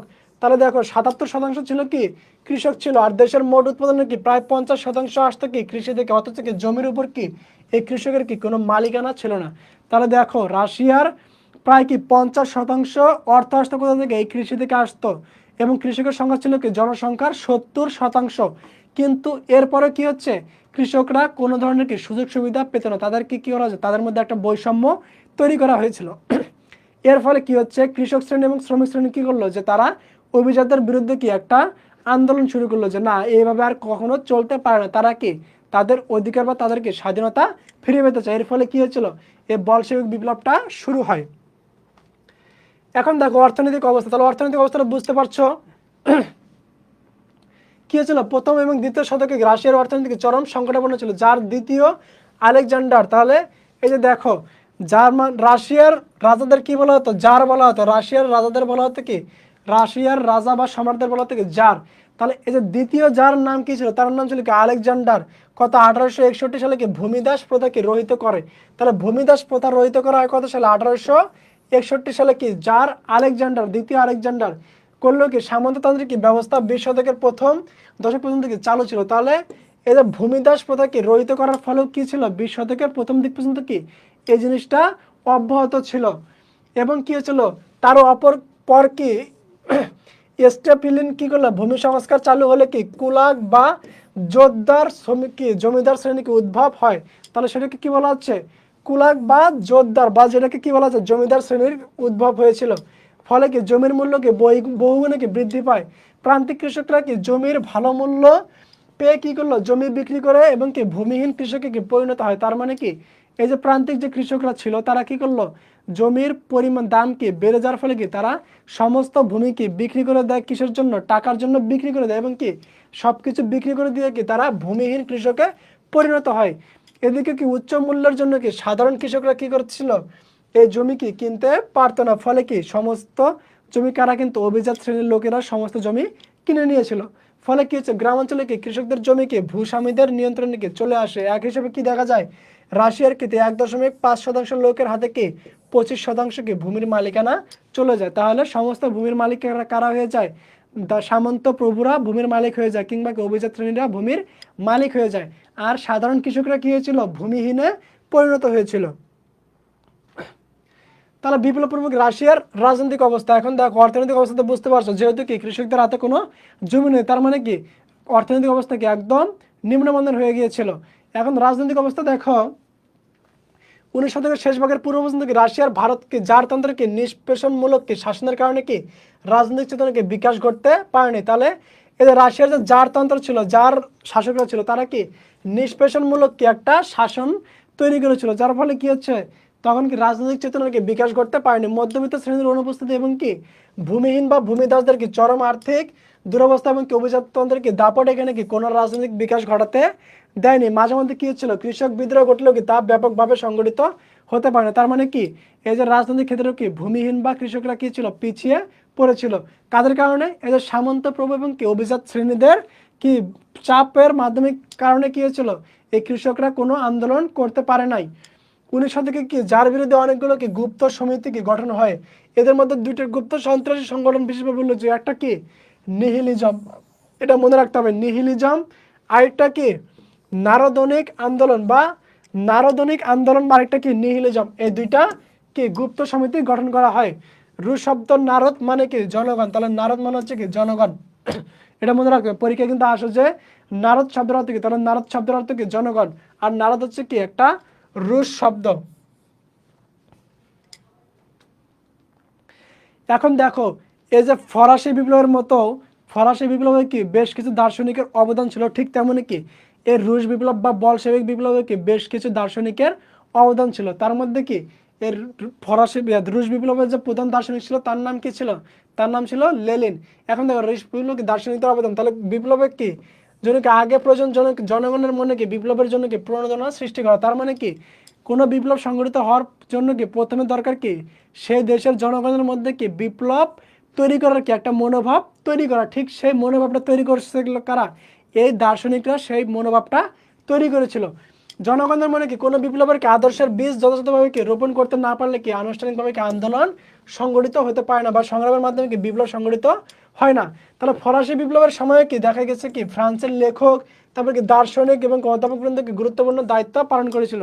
তাহলে যে কথাটা বললাম, তেমনই কি হচ্ছে, জার্মানি থেকে জাতীয়তাবাদের কি স্ফোরণ এবং জার্মানির পরাশক্তি হিসেবে কি আত্মপ্রকাশের পেছনে কি জার্মান বুদ্ধিজীবী শ্রেণীর কি হচ্ছিল অবদান ছিল অপরিসীম। তেমনই কি রাশিয়ার বলশেভিক বিপ্লবে কি বেলা থেকে এই বিষয়টা লক্ষ্য করা যায়। তাহলে দেখো এখানে কি হচ্ছে, বিপ্লবের আগে কি সমাজতান্ত্রিক ধ্যান ধারণার বিকাশে কি অপরিসীম ভূমিকা পালন করেছিল কারা, জার্মান সমাজতান্ত্রিক মার্কসের লেখমালা। তারপরে কি হচ্ছে, বিভিন্ন দেশের কি সমাজতন্ত্রের দার্শনিকরা কি শেষ বক্তব্য সাম্যবাদ প্রতিষ্ঠার কি উপস্থাপন করেছিলেন, এবং কি তা থেকে রাশিয়ার মানুষ অনুপ্রাণিত হয়েছিল। তাহলে রাশিয়ার মানুষ কি সাম্যবাদের প্রতি একটা বিশ্বাস স্থাপন করেছিল, এবং কি এর ফলে রুশ বিপ্লব সংগঠিত হয়। তাহলে তাত্ত্বিক এবং দার্শনিকদের কি লেখার মাধ্যমে কি 19 শতকের শুরুতে কি হচ্ছিল, সমাজতন্ত্র কি একটা রাজনৈতিক মতাদর্শে কি পরিণত হয়, এবং কি শোষণমুক্ত সমাজ প্রতিষ্ঠা তথা কি সাম্যবাদ প্রতিষ্ঠার জন্য কি তারা যেসব তাত্ত্বিক ধারণা ছিলেন তার মধ্যে দুইটা পর্যায়ে লক্ষ্য করা যায়। একটা কি সমাজতন্ত্রের কি ইউটোপিয়া ধারা, এবং কি সমাজতন্ত্রের কি বৈজ্ঞানিক ধারা। তাহলে এই দুইটা ধারা তখন প্রচলিত হয়, একটা কি পূর্ববর্তী যুগ আর একটা কি পরবর্তী যুগ, 48-এর পূর্ববর্তী এবং 48-এর পরবর্তী যুগ। তাহলে এই সময়টা থেকে দুইটা ধারা, একটা সমাজতন্ত্রের ইউটোপীয় ধারা, একটা কি সমাজতন্ত্রের বৈজ্ঞানিক ধারা, এই দুইটা ধারা তৈরি হয়ে গিয়েছিল। তাহলে দেখো প্রথম পর্যায়ে কি ইউটোপীয় সমাজতন্ত্রের কি যুগ। তাহলে 1848 সালের পূর্ব পর্যন্ত কি তাত্ত্বিকরা কি তাদের লেখাতে কি সমাজতন্ত্রের কি ধারণাকে কি কাল্পনিক উদাহরণের মাধ্যমে উপস্থাপন করেছে। তার মানে কি 1848 সালের আগে কি সমাজতন্ত্রের যে ধারণাটা ছিল, এই ধারণাটাকে কি দার্শনিকরা কি করেছিল একটা কাল্পনিকভাবে উপস্থাপন করেছিল এবং কি জীবন এবং কি জনগণের জটিল কি বাস্তবতার সাথে কি কীভাবে সমাজতান্ত্রিক ধ্যান ধারণাকে খাপ খাইয়ে কি সাম্যবাদী সমাজ প্রতিষ্ঠা করা যায় কি তার ব্যাখ্যা তারা কি দিতে পারে নাই। তাহলে এই সময়টা থেকে তারা এই সমাজতন্ত্র প্রতিষ্ঠার কি আসল বা কি মূল লক্ষ্যগুলো কি তারা দেখাতে পারে নাই। এবং কি হয়েছিল ইউটোপিয়া কি শব্দটি কি প্রাচীন গ্রিক ভাষা থেকে এসেছে, প্রথম ব্যবহার করেছিলেন কি টিউডর যুগের কি ইংরেজ দার্শনিক, তার নাম কি টমাস মুর। পরীক্ষা কিন্তু আসে যে ইউটোপিয়ার শব্দটি প্রথম কে ব্যবহার করে, তাহলে এটা কি হবে টমাস মুর। ইউটোপিয়া কি একটা কি ভাষা, গ্রিক ভাষা। 1516 সালে কি তিনি কি ইউটোপিয়া নামে কি একটা গ্রন্থ প্রকাশ করেন, তাহলে টমাস মুরের একটা গ্রন্থের নাম কি ইউটোপিয়া। এই শব্দটি কি ব্যবহার করেন, তাকে কি অনুসরণ করে কি অপর এক ইতালীয় লেখক কি টমাজ্জো ক্যাম্পানেন্না কি তিনি কি করলেন রচনা করেন কি সূর্যের শহর। তাহলে সূর্যের শহর নাম কি দ্য সিটি অফ সান। তাহলে দ্য সিটি অফ সানের নাম কি, লেখকের নাম কি কি টমাজ্জো ক্যাম্পানেন্না কি তার গ্রন্থের নাম কি সূর্যের শহর বা দ্য সিটি অফ সান। এই গ্রন্থে তিনি কি দেখাচ্ছিলেন যে কিভাবে ব্যতিক্রমী সব সুযোগ সুবিধাকে দিয়ে কি একটি শহর বা তার অধিবাসীদের কি জীবন আলোকিত করা যায়। তাহলে এই দুইটা গ্রন্থের মাধ্যমে কি হয়েছিল সমাজতন্ত্র প্রতিষ্ঠার কি একটা পথ দেখানো হয়েছিল। তারপর দেখো ব্রিটিশ লেখক কি জেফার্ড উইন্টেনলি, তার একটা গ্রন্থের নাম ছিল কি দ্য ল অফ ফ্রিডম। গ্রন্থে কি তিনি ব্যক্তিগত সম্পত্তির বিলোপ সাধনের মাধ্যমে কি নতুন সমাজ ব্যবস্থাকে গড়ে তোলার দিক নির্দেশনা দেন। এর ফলে কি হচ্ছে একটা সমাজতান্ত্রিক মনোভাব তৈরি হচ্ছে।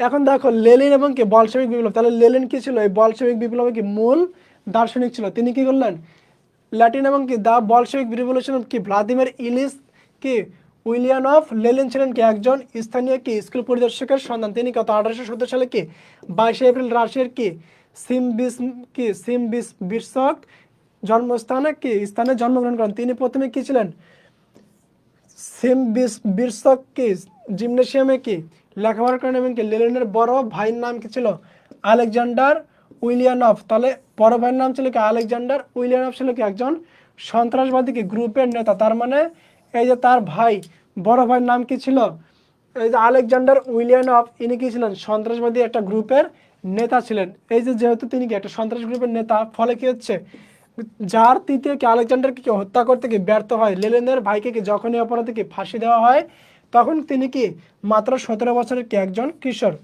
তাহলে এই লেনিনের ভাইকে যখন কি হচ্ছিল হত্যা করা হয় তখন কি যেহেতু লেনিনের ভাই লেনিন কি ছিল এই আলেকজান্ডারের ভাই ছিল, এই জন্য কি লেনিনের উপরে কি বেশ কিছু কি দোষারোপ করা হয়। যখন তার ভাইয়ের মৃত্যুদণ্ড কার্যকর খবরকে পত্রিকা প্রকাশিত হয় তখন কি লেনিন কি প্রতিশোধ নেবার কি অঙ্গীকার করেন এবং কি লেনিন এবং কি তার বিপ্লবী বন্ধুরা কি সন্ত্রাসবাদী পন্থা পরিত্যাগ করে কি মার্ক্সবাদের কি দিকে ঝুঁকে পড়ে।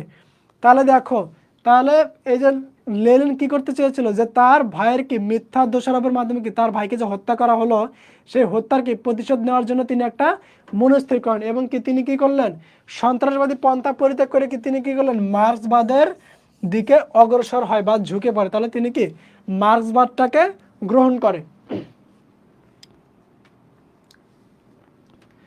তাহলে রাজদ্রোহীর ছোট ভাইকে হওয়ার কারণে কি হচ্ছে লেনিনকে কি বিশ্ববিদ্যালয়ে ভর্তি হতে বাধা প্রদান করা হয়। তাহলে যেহেতু কি তার ভাই ছিল কি একজন রাজদ্রোহী, এর জন্য কি হচ্ছে লেনিনকে বিভিন্ন জায়গায় কি হয়েছিল বৈষম্যের শিকার হতে হয়েছিল, তাকে কি বিশ্ববিদ্যালয়ে ভর্তি করা হয় না এবং কি হয়েছিল একসময় তিনি কি রাজনৈতিক সক্রিয়ভাবে জড়িয়ে পড়েন এবং কি প্রতিবাদ কর্মসূচিতে অংশ নিয়ে কি গ্রেফতার হন।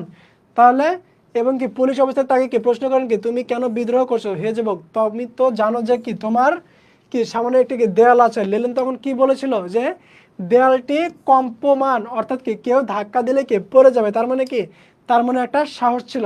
এরপর তাকে কি কাজান বিশ্ববিদ্যালয় থেকে কি বহিষ্কার করা হয়। তাহলে দেখো পরীক্ষা প্রশ্ন আসে যে লেনিনকে কোন বিশ্ববিদ্যালয় থেকে কি বহিষ্কার করা, তাহলে কাজান বিশ্ববিদ্যালয় থেকে কি লেনিনকে বহিষ্কার করা হয়। তিনি কি সেন্ট পিটার্সবার্গ বিশ্ববিদ্যালয়ে বহিরাগত পরীক্ষার্থী হিসেবে কি আইন পাশ করেন। তাহলে তিনি সেন্ট পিটার্সবার্গ থেকে কি বহিরাগত শিক্ষার্থী হিসেবে কি আইন পাশ করেছিলেন। এরপর কি সমারোহ থেকে আইন ব্যবসা শুরু করেন এবং কি ক্রমে তিনি কি রাজনীতিতে জড়িয়ে পড়েন এবং কত 1895 সালে তিনি কি করলেন লিবারেশন অব লেবার গ্রুপের কি সদস্যদের সাথে কি সাক্ষাৎ করতে কি সুইজারল্যান্ডে যান। এরপর দেখো সুইজারল্যান্ড থেকে তিনি কি ফিরে কি লেনিন তার কি সমাজতন্ত্রের বন্ধুদের নিয়ে কি the union of struggle for the কি ইমানসিপেশন অফ দ্য ওয়ার্কিং কি ক্লাস নামে কি একটা সংগঠন গড়ে তোলে। তাহলে 1896 সালে তাকে কি গ্রেফতার করে কি 3 বছরের জন্য কি সাইবেরিয়ার নির্বাসনে কি পাঠানো হয়। তাহলে এই সংগঠন তৈরি করার জন্য কি হলো, সরকার তাকে কি করলো 3 বছরের জন্য নির্বাসনে পাঠায় কোথায়, সাইবেরিয়াতে। নির্বাসনকালে তিনি কি করলেন, the development of capitalism in Russia, তারপরে কি the task of Russian social Democrat নামে কি আরেকটা পুস্তক রচনা করে এবং কি বিভিন্ন সমাজতান্ত্রিক জার্নালে কি তার লেখাগুলো প্রকাশিত হয়। এবং কত 1900 সালে কি হচ্ছে, মুক্তি পেয়ে তিনি কি করলেন, জেনেভা গমন করেন এবং কি সেখানে লেনিন কি করলেন, লিবারেশন অফ লেবার সদস্যদের নিয়ে কি করলেন, সহায়তা কি ইস্করা বা এটাকে কি বলা হয় স্পার্ক নামে কি একটা পত্রিকা প্রকাশ করে এবং কি এটি পরে কি সোশ্যাল ডেমোক্রেট লেবার পার্টির কি মুখপত্রে পরিণত হয়। তাহলে তার পত্রিকার নাম কি ছিল, ইস্করা বা স্পার্ক, এটার নাম মনে রাখতে হবে। 1902 সালে দেখো কি হচ্ছে, লেনিন কি what is to be done শিরোনামে কি একটা পুস্তিকা বের করে। এতে কি তিনি কি ছিল, জারতন্ত্রকে উচ্ছেদ করার জন্য কি একটা বৈপ্লবিক সেনাদলকে গঠনের যুক্তি প্রদান করেন। তাহলে সেই সময় কি ছিল, রাশিয়াতে জারতন্ত্রের প্রভাব ছিল। তাহলে জারতন্ত্রকে নিষ্পন্ন করার জন্য কি তিনি বৈপ্লবিক কি একটা সেনাদল গঠনের যুক্তি প্রদান করেন। এবং কত 1903 সালে কি হচ্ছে, লন্ডনকে সোশ্যাল ডেমোক্রেটিক লেবার পার্টির কি দ্বিতীয় কংগ্রেসের মত এবং কি পথ নিয়ে কি মতদ্বৈততার জন্য কি তার দীর্ঘদিনের কি কমিউনিস্ট বন্ধু কি মার্টম কি মারোটভের সাথে কি সম্পর্ক ত্যাগ করে এবং কি বলশেভিক নামে কি একটা পার্টির কি উপদল গঠন করা হয়। তাহলে বলশেভিক নামে কি একটা পার্টি তৈরি করা হয় এবং কি পার্টির পত্রিকা কি ইস্কার উপর কি নিয়ন্ত্রণ হারিয়ে ফেলে তিনি কি তার কি নিজস্ব পত্রিকা কি বিপ্রয়েড বা অগ্রসরমান কি প্রকাশ করেন। তাহলে তিনি কি করলেন, যে তার ইসরাক পত্রিকা থেকে বেরিয়ে আসে কি তিনি অগ্রসরমান বা কি বিপ্রয়েড নামে কি একটা আরেকটা কি নিজস্ব একটা পত্রিকা তৈরি করলেন। এখন দেখো রুশ বিপ্লবের ফলাফল। তাহলে দেখো এই যে নিম্ন শ্রেণীর শ্রমিক এবং কি কৃষক শ্রেণীর লোকেরা কি তাদের অধিকার পাওয়ার জন্য কি করলো, এই জারতন্ত্রের বিরুদ্ধে কি তারা একটা বিপ্লব তৈরি করেছিল। এই বিপ্লবের ফলে দেখো ফলাফলটা কি হলো, যে বেস্ট লিড কি লিড তত্ত্ব সন্ধি এবং যুদ্ধ পরিত্যাগ। রুশ বিপ্লবের কি পূর্বে কি লেনিন কি শ্রমিকদের কি রুটি, কৃষকদের জমি এবং কি সৈনিকদের যুদ্ধের পরিবর্তে কি শান্তি দেওয়ার প্রতিশ্রুতি দিতেন। তাহলে এই যে লেনিন কি করলো, লেনিনের সাহায্যে কি করছিল, এই যে নিচ শ্রেণীর লোকজন কি করেছিল, তারা একটা ভরসার জায়গা পেয়েছিল লেনিনের কাছে। লেনিন তাদের কি বলেছিল, যে শ্রমিকদের রুটি, তারপর কি কৃষকদের জমি এবং কি সৈনিকদের যুদ্ধের পরিবর্তে কি শান্তি দেওয়ার কি প্রতিশ্রুতি দেয়। এই জন্য কি বিপ্লবের পরপরে কি তিনি কি জার্মানির সাথে কি ব্রেস্ট লিড ভস্কো নামে কি একটা সন্ধির মাধ্যমে কি প্রথম বিশ্বযুদ্ধ থেকে কি সরে আসেন। তাহলে এই চুক্তির মাধ্যমে কি ব্রেস্ট লিড ভস্কো নামে যে একটা চুক্তি করলো, এই চুক্তির মাধ্যমে কি করলো, তিনি প্রথম বিশ্বযুদ্ধ কি থেকে কি পিছিয়ে নয় সরে আসে। এবং কি হচ্ছে এর ফলে কি হচ্ছে, রাশিয়া, পোল্যান্ড, তারপরে কি 3 বাল্টিক রাজ্য, ফিনল্যান্ড, তারপরে কি বেলারুশিয়া, ইউক্রেন, তারপরে কি ট্রান্স ককেশিয়া, তারপর কি একাংশ পরিত্যাগ করে কি জার্মানিকে ক্ষতিপূরণ দেয়। এবং ফলে কি রাশিয়ার কয়লা এবং কি লৌহ শক্তির কি 3/4 কি হাতছাড়া হয়ে যায়। এবং কি এর ফলে কি জার্মানির সাথে কি শান্তি স্থাপিত হয়। তাহলে রাশিয়া কি করেছিল, জার্মানির সাথে কি একটা শান্তি স্থাপন করে ফেলেছিল, যাতে কি এই রাশিয়ার কি যে কৃষক শ্রমিক যে সদস্যগুলো আছে বা কি জনগণগুলো আছে তাদের কি যাতে আর কোনো সমস্যার সম্মুখীন হতে না হয়। এই জন্য কি করলেন তিনি, লেনিন কি করেছিল, জার্মানির সাথে একটা মধ্যস্থতা করে ফেলেছিল। এখন দেখো পুরনো কাঠামোর পরিবর্তে কি নতুন প্রশাসনিক কাঠামো তৈরি করা। তিনি কি করলেন, এগুলো ছিল কি লেনিনের বেশ কিছু সংস্কার বা কি বলশেভিক বিপ্লবের বেশ কিছু ফলাফল ছিল। তাহলে বলশেভিক বিপ্লবের ফলে কি হচ্ছে, পুরনো কাঠামোর কি পরিবর্তে কি নতুন একটা প্রশাসনিক কাঠামো তৈরি হয়েছিল। দেখো কি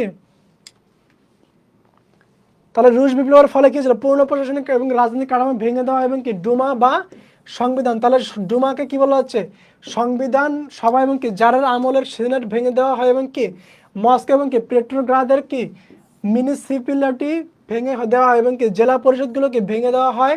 তারপর কি সেনাবাহিনীর আইন কানুনকে সংগঠন পরিবর্তন করে কি পূর্ণ শ্রেণী বিভাগ বিলুপ্ত করা হয় এবং কি বিপ্লবের প্রতি যাদের কি আনুগত্য ছিল তাদের কি অফিসার পদে নিয়োগ করা হয় এবং কি সব সরকারি পদে কি বিশ্বস্ত বলশেভিকদেরকে নিয়োগ দেওয়া হয় এবং কি স্থানীয় প্রশাসন পরিচালনার জন্য কি কি সোভিয়েতগুলোকে কি দায়িত্ব দেওয়া হয়েছিল। তাহলে এই যে বেশ কিছু পরিবর্তন কিন্তু কি হয়েছিল, প্রশাসনিক কাঠামোর ক্ষেত্রে কি হয়েছিল, বিপ্লবের ফলে বেশ কিছু প্রশাসনিক কাঠামোর কি পরিবর্তন সংঘটিত হয়েছিল এই রাশিয়াতে।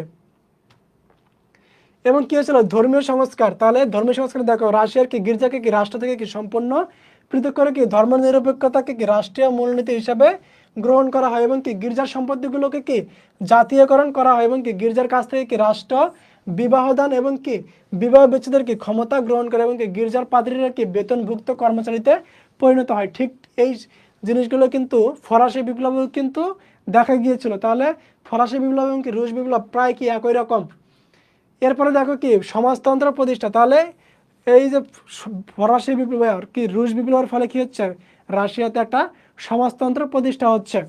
তাহলে সেটা কেমন দেখো, সমাজতন্ত্র প্রতিষ্ঠার জন্য কি পুঁজিবাদী অর্থনীতির বাতিল করে কি শিল্প কারখানা, তারপরে কি খামার, ভূসম্পত্তি, ব্যক্তিগত সম্পত্তি সবকিছু কি রাষ্ট্রীয় সম্পত্তিতে কি রূপান্তরিত করা হয়। তাহলে সমাজতান্ত্রিক রাষ্ট্রগুলোর মূল লক্ষ্য কি, যে কোনো কিছু কি ব্যক্তি মালিকানা থাকবে না, সবকিছু কি একটা নির্দিষ্ট সরকারের হাতে কি সমস্ত সম্পত্তির মালিক হবে কি একটা নির্দিষ্ট সরকার এবং কি সরকার সেখান থেকে কি সমস্ত জনগণের জন্য কি সমানভাবে সবকিছু বিতরণ করবে। এবং কি হচ্ছে, এমনকি বৃহৎ জমিদারি এবং কি কুলাকদের সম্পত্তি কৃষকদের জমি কি রাষ্ট্র অধিকরণ করে এবং কি এজন্য কি কোনো ক্ষতিপূরণ দেওয়া হয়নি। ব্যক্তিগত সম্পত্তি বিলুপ্ত করে সবাইকে কি শ্রমের মাধ্যমে কি জীবিকা অর্জনে কি বাধ্য করা হয়। অর্থাৎ কি যারা কাজ করবে তারাই কি শুধু পারিশ্রমিক পাবে, অর্থাৎ কি যারা কাজ করবে তারা কি সম্পত্তির ভাগ কি অধিকার বা গ্রহণ করতে পারবে বা অধিকার পাবে। রেশন পদ্ধতির মাধ্যমে কি হচ্ছিল, খাদ্য বন্টনের ব্যবস্থা করা হয় এবং কি শহরের প্রতিটি পরিবারকে কি টের কার্ড প্রদান করা হয় এবং কি ব্যাংক, বিমা এবং কি আর্থিক প্রতিষ্ঠানকে জাতীয়করণ করা হয় এবং কি কুলাক শ্রেণীকে জমি ছেড়ে দিতে না চাইলে কি তাদের কঠোর হস্তে দখল করা হয় এবং কি শ্রমিককে কি সামাজিক মর্যাদার কি মূল মাপকাঠি করে কি সবাইকে যোগ্যতা অনুযায়ী কি কাজ করতে বাধ্য করা হয়। অর্থাৎ কি যারা কাজ করতে পারবে তারাই কি শুধু খাওয়া দাওয়া বা তারা কি সম্পত্তির কি ভোগ করতে পারবে। তাহলে এটা ছিল কি সমাজতন্ত্রের মূল কথা। এরপরে হচ্ছে কি শ্বেত সন্ত্রাসের কি উদ্ভব। তাহলে দেখো বলশেবিকরা কি ক্ষমতা গ্রহণ করলো কি প্রতি বিপ্লবী কি শক্তিগুলো কি নত শিরে কি তা মানতে প্রস্তুত ছিল না। তারা কি করছিল, পশ্চিমা ধনতান্ত্রিক কি শক্তিগুলোর সহায়তা কি ছিল, প্রতি বিপ্লব সংগঠন কি প্রয়াস চালায়। অর্থাৎ কি কিছু লোক ছিল তারা কি করতে চাচ্ছিল, যে এই সমাজতান্ত্রিক মনোভাবটা তারা গ্রহণ করতে পারে না। তারা কি করতে চেয়েছিল, যে অন্য দেশের মধ্যে কি তারা একটা কি করবে, তারা কি করবে পুঁজিবাদী বিশ্বের দিকে ধাবিত হওয়ার চিন্তা ভাবনা করতেছিল। সাইবেরিয়া থেকে কি ইউক্রেন পর্যন্ত কি রাশিয়ার কি দক্ষিণাঞ্চলে কি প্রতি বিপ্লব কি শক্তি শ্বেত সন্ত্রাস নামে কি চালাতে থাকে। এরা কি বলশেবিক সরকারকে উৎখাত করার চেষ্টা করে এবং কি জারের আমলের কি সেনাপতিরা যেমন কি দেনিকিল, তারপরে কি কোলচাক, উদেলিক প্রতি বিপ্লব কি সরকারের পক্ষে কি যুদ্ধ পরিচালনা করে। তাহলে এই কিছু লোক কি করেছিল, যে তারা কি সমাজতন্ত্রকে পতন করার চেষ্টা করছিল বা কি কি তারা বলশেবিক সরকারকে কি পতনের চেষ্টা করছিল বা উৎখাত করার চেষ্টা করছিল। এখন দেখো এর ফলে কি হচ্ছে, এরপরে হচ্ছে কি সংবিধান রচনা করা এবং কি সোভিয়েত গঠন করা হয়। 1917 সালে কি নভেম্বরে কি ক্ষমতা গ্রহণের পর থেকে কি বলশেবিক সরকার কি করলো, সংবিধান প্রণয়নের জন্য কি একটা জাতীয় সংবিধান সভা কি গঠনের উদ্দেশ্যে কি একটা নির্বাচন দেয় এবং কি ভোটের ধরনের দেখে কি মনে হয় কি যে রুশ জনগণ কি উগ্র সমাজতন্ত্র কি বদলে কি মধ্যপন্থী সমাজতন্ত্র চায়। তারা কি করলো, এর ফলে কি করলো, লেনিন কি নির্বাচিত সংবিধান সভা কি করলো 24 ঘন্টা চলার পর কি তা বাতিল করে দিলে কি শুধু বলশেবিকদের দিয়ে কি সোভিয়েত গঠন করে কি সরকার চালানোর কি ব্যবস্থা করে। এবং কি লেনিন কি বললেন, যে এটি সম্পূর্ণ কি অস্থায়ী ব্যবস্থা এবং কি পরে স্থায়ী সংবিধান চালু করা হবে। সেই অনুযায়ী কি হলো 1924 সালে কি রাশিয়া কি একটা স্থায়ী সংবিধান গৃহীত হয়। তাহলে রাশিয়া স্থায়ী সংবিধান গৃহীত কত সালে, 1924 সালে। এবং কি এই সংবিধানে কি হচ্ছে, রাশিয়াকে কি সংযুক্ত কি সোভিয়েত ইউনিয়ন বা প্রজাতন্ত্র হিসেবে কি ঘোষণা করা হয়। এখান থেকে কি হলো ইউএসএসআর, তাহলে তখন নাম কি ছিল ইউএসএসআর। আর কি যুক্তরাষ্ট্র কি বলা হয় USA, United State of America. আর রাশিয়াকে কি কি বলা হতো ইউএসএসআর বলা হতো।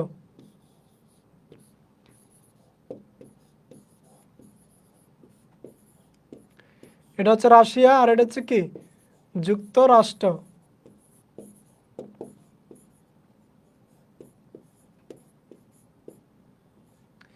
তাহলে ইউএসএ হচ্ছে যুক্তরাষ্ট্র আর ইউএসএসআর হচ্ছে কি রাশিয়া। তাহলে ইউএসএসআর পুনরূপ কি union of Soviet socialist Republic বলা হচ্ছে, এটা কি বলা হচ্ছে ইউএসএসআর। এবং কি দেশের রাষ্ট্র ক্ষমতাকে 4টা সংস্থার মধ্যে কি ভাগ করে দেওয়া হয় এবং কি 1 নম্বর কি ছিল সোভিয়েত, 2 নম্বর কি ছিল সোভিয়েত ইউনিয়নের কি কমিউনিস্ট পার্টি, তারপরে কি গুপ্ত পুলিশ, আরেকটা কি ছিল সেনাবাহিনী। তাহলে 4টা বাহিনীর কাছে কি হয়েছিল, 4টা ভাগে ভাগ করে কি সমস্ত ক্ষমতা কি রাষ্ট্র ক্ষমতা বন্টন করা হয়। তাহলে এটা ছিল কি সংবিধান রচনার একটা ইতিহাস রাশিয়ার। এরপরে কি নয়া অর্থনৈতিক অবস্থা, তাহলে কি একটা অর্থনৈতিক অবস্থার ক্ষেত্রে কি একটা নতুন ধারা তৈরি হয়। সাময়িকভাবে কি কৃষি এবং কি শিল্পে কি মন্দা দেখা দেয়, ফলে কি হচ্ছে 1920 থেকে 21 সালে কি রাশিয়ার খাদ্য সংকট শুরু হয় এবং কি সেই সাথে অনাবৃষ্টিতে কি শস্য হানি হলে কি দুর্ভিক্ষ দেখা দেয়। এই অবস্থা দূর করার জন্য কি করলেন লেনিন, কি করলো 1921 সালে কি তার নয়া অর্থনীতি ঘোষণা করে এবং কি কিছুটা মিশ্র অর্থনীতি চালু করেন। ক্ষুদ্র চাষিদের কি জমির মালিকানা কি ফিরিয়ে দেওয়া হয় এবং কি বৃহৎ শিল্পগুলোকে কি সরকারি মালিকানায় রেখে কি কিছু কিছু ক্ষুদ্র শিল্প তৈরি করে কি বা কি ব্যক্তি মালিকানায় ছেড়ে দেওয়া হয় এবং কি অন্যদিকে কি মার্কিন যুক্তরাষ্ট্র থেকে কি গম এনে কি দুর্ভিক্ষ দূর করা হয়। তাহলে লেনিন কি করেছিল এই সময়টাতে বেশ কিছু উদ্যোগ গ্রহণ করেছিল। এটাকে কি বলা হচ্ছে নয়া অর্থনৈতিক ব্যবস্থা। যদি প্রশ্ন আসে যে নয়া অর্থনৈতিক ব্যবস্থার কি কি উদ্যোক্তাকে, তাহলে কি বলা হবে, এটাকে বলা হবে লেনিন। তাহলে লেনিন হচ্ছে কি নয়া অর্থনৈতিক ব্যবস্থার উদ্যোক্তা। এরপরে কি হচ্ছে শিক্ষা এবং কি সংস্কৃতির ক্ষেত্রে কিছু পরিবর্তন আনা হয়েছিল। রাশিয়ার কি 140টার মধ্যে কি ভিন্ন ভাষাভাষী জাতির অস্তিত্ব ছিল। বিপ্লবের পর কি প্রতিটি জাতিকে কি তার নিজস্ব সত্তা বজায় রাখার ঘোষণা দেওয়া এবং কি সকল নাগরিকের কি শিক্ষা নিশ্চিত করার জন্য কি ব্যাপক গণশিক্ষা কার্যক্রম পরিচালনা করা হয়। ফলে কি রুশ জাতি কি ছাড়াও কি অপরাপর কি পশ্চাৎপদ জাতির লোকেরাও কি হচ্ছিল স্বল্প সময়ের মধ্যে কি রাষ্ট্রীয় পৃষ্ঠপোষকতায় কি শিক্ষায় এগিয়ে যায় এবং কি ছোট বড় জাতিসমূহের মধ্যে কি একটা সম্প্রীতি গড়ে ওঠে এবং কি রুশ বিপ্লব কি জাতিগুলোকে আত্মনিয়ন্ত্রণের অধিকারে কি যে স্বীকৃতি দেয় তা পৃথিবীর কি অমান্য জাতিসমূহের জন্য কি অনুপ্রাণিত হয়। তাহলে এই শিক্ষা এবং সংস্কৃতি বিস্তারের মাধ্যমে কি হয়েছিল তাদের সাধারণ জনগণের মধ্যে কি একটা নৈতিক মূল্যবোধ কি তৈরি হয়েছিল এবং কি পরস্পরের মধ্যে কি একটা সম্প্রীতি গড়ে ওঠে।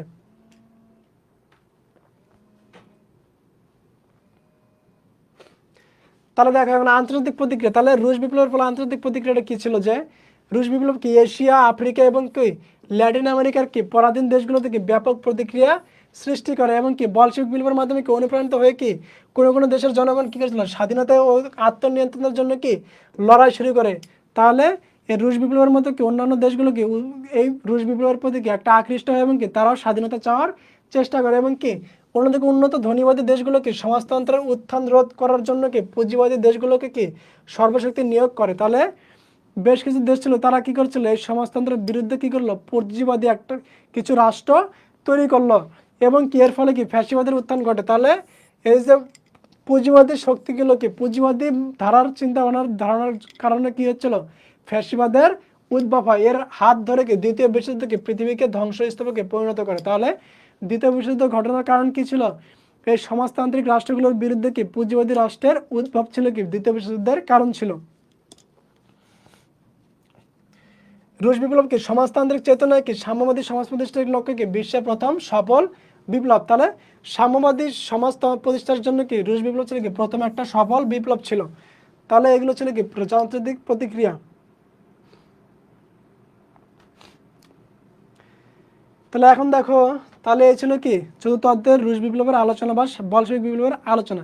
এখন দেখো আমরা কিছু এমসিকিউ দেখি। দেখো কত সালে কি প্রথম বিশ্বযুদ্ধ শুরু হয়, তাহলে প্রথম বিশ্বযুদ্ধ শুরু হয় কত সালে বলো তো।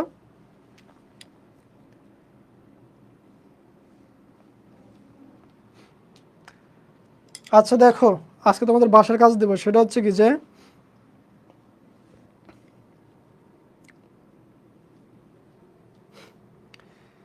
দেখো এখানে বেশ কিছু এমসিকিউ আছে, তোমাদের স্লাইডটা দিয়ে দেওয়া হবে। তোমাদের কাজ হচ্ছে কি এই স্লাইডের যে এমসিকিউগুলো আছে তোমরা কি করবা আজকে বাসায় এই দুটো অধ্যায় পড়বা, পড়ে কি করবা এই এমসিকিউগুলোর অ্যান্সার সবাই জমা দিবা। তাহলে তোমাদের আজকে বাসার কাজ হচ্ছে কি যে এইখানকার যে বেশ কিছু এমসিকিউ আছে 15টার মধ্যে এমসিকিউ আছে, এই এমসিকিউগুলোকে তোমাদের সলভ করতে হবে। এটা হচ্ছে কি তোমাদের আজকের বাসার কাজ। তার আগে কি করতে হবে অবশ্যই এই দুটো অধ্যায় ভালোভাবে রিডিং পড়তে হবে। আমি যে পয়েন্টগুলো ধরাই দিচ্ছি সেই পয়েন্টগুলোকে অবশ্যই বাসায় সুন্দর করে পড়বা। আজকে যেহেতু কি লাইভে কাউকে ওরকম দেখতে পাচ্ছি না, এই জন্য কি এমসিকিউগুলো আমি সলভ করে দিচ্ছি না। তাহলে তোমাদের কাজ হচ্ছে কি এমসিকিউগুলো সলভ করতে হবে নিজেরা।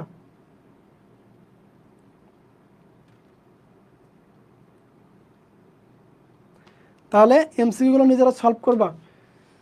তাহলে আশা করি আর কারো প্রশ্ন থাকার কথা না এই অধ্যায়টা নিয়ে। তাহলে দুইটা অধ্যায় আলোচনা করলাম, তৃতীয় এবং চতুর্থ অধ্যায়। তাহলে অধ্যায় দুটো অবশ্যই ভালোভাবে পড়তে হবে, কারণ কি এই অধ্যায়গুলো থেকে প্রতি বছরই প্রশ্ন আসে। তাহলে আশা করি সবার ভালো থাকো, সুস্থ থাকো। আবার দেখা হবে পরবর্তী ক্লাসে। এ পর্যন্ত সবাই ভালো থাকো। আল্লাহ হাফেজ। আসসালামু আলাইকুম।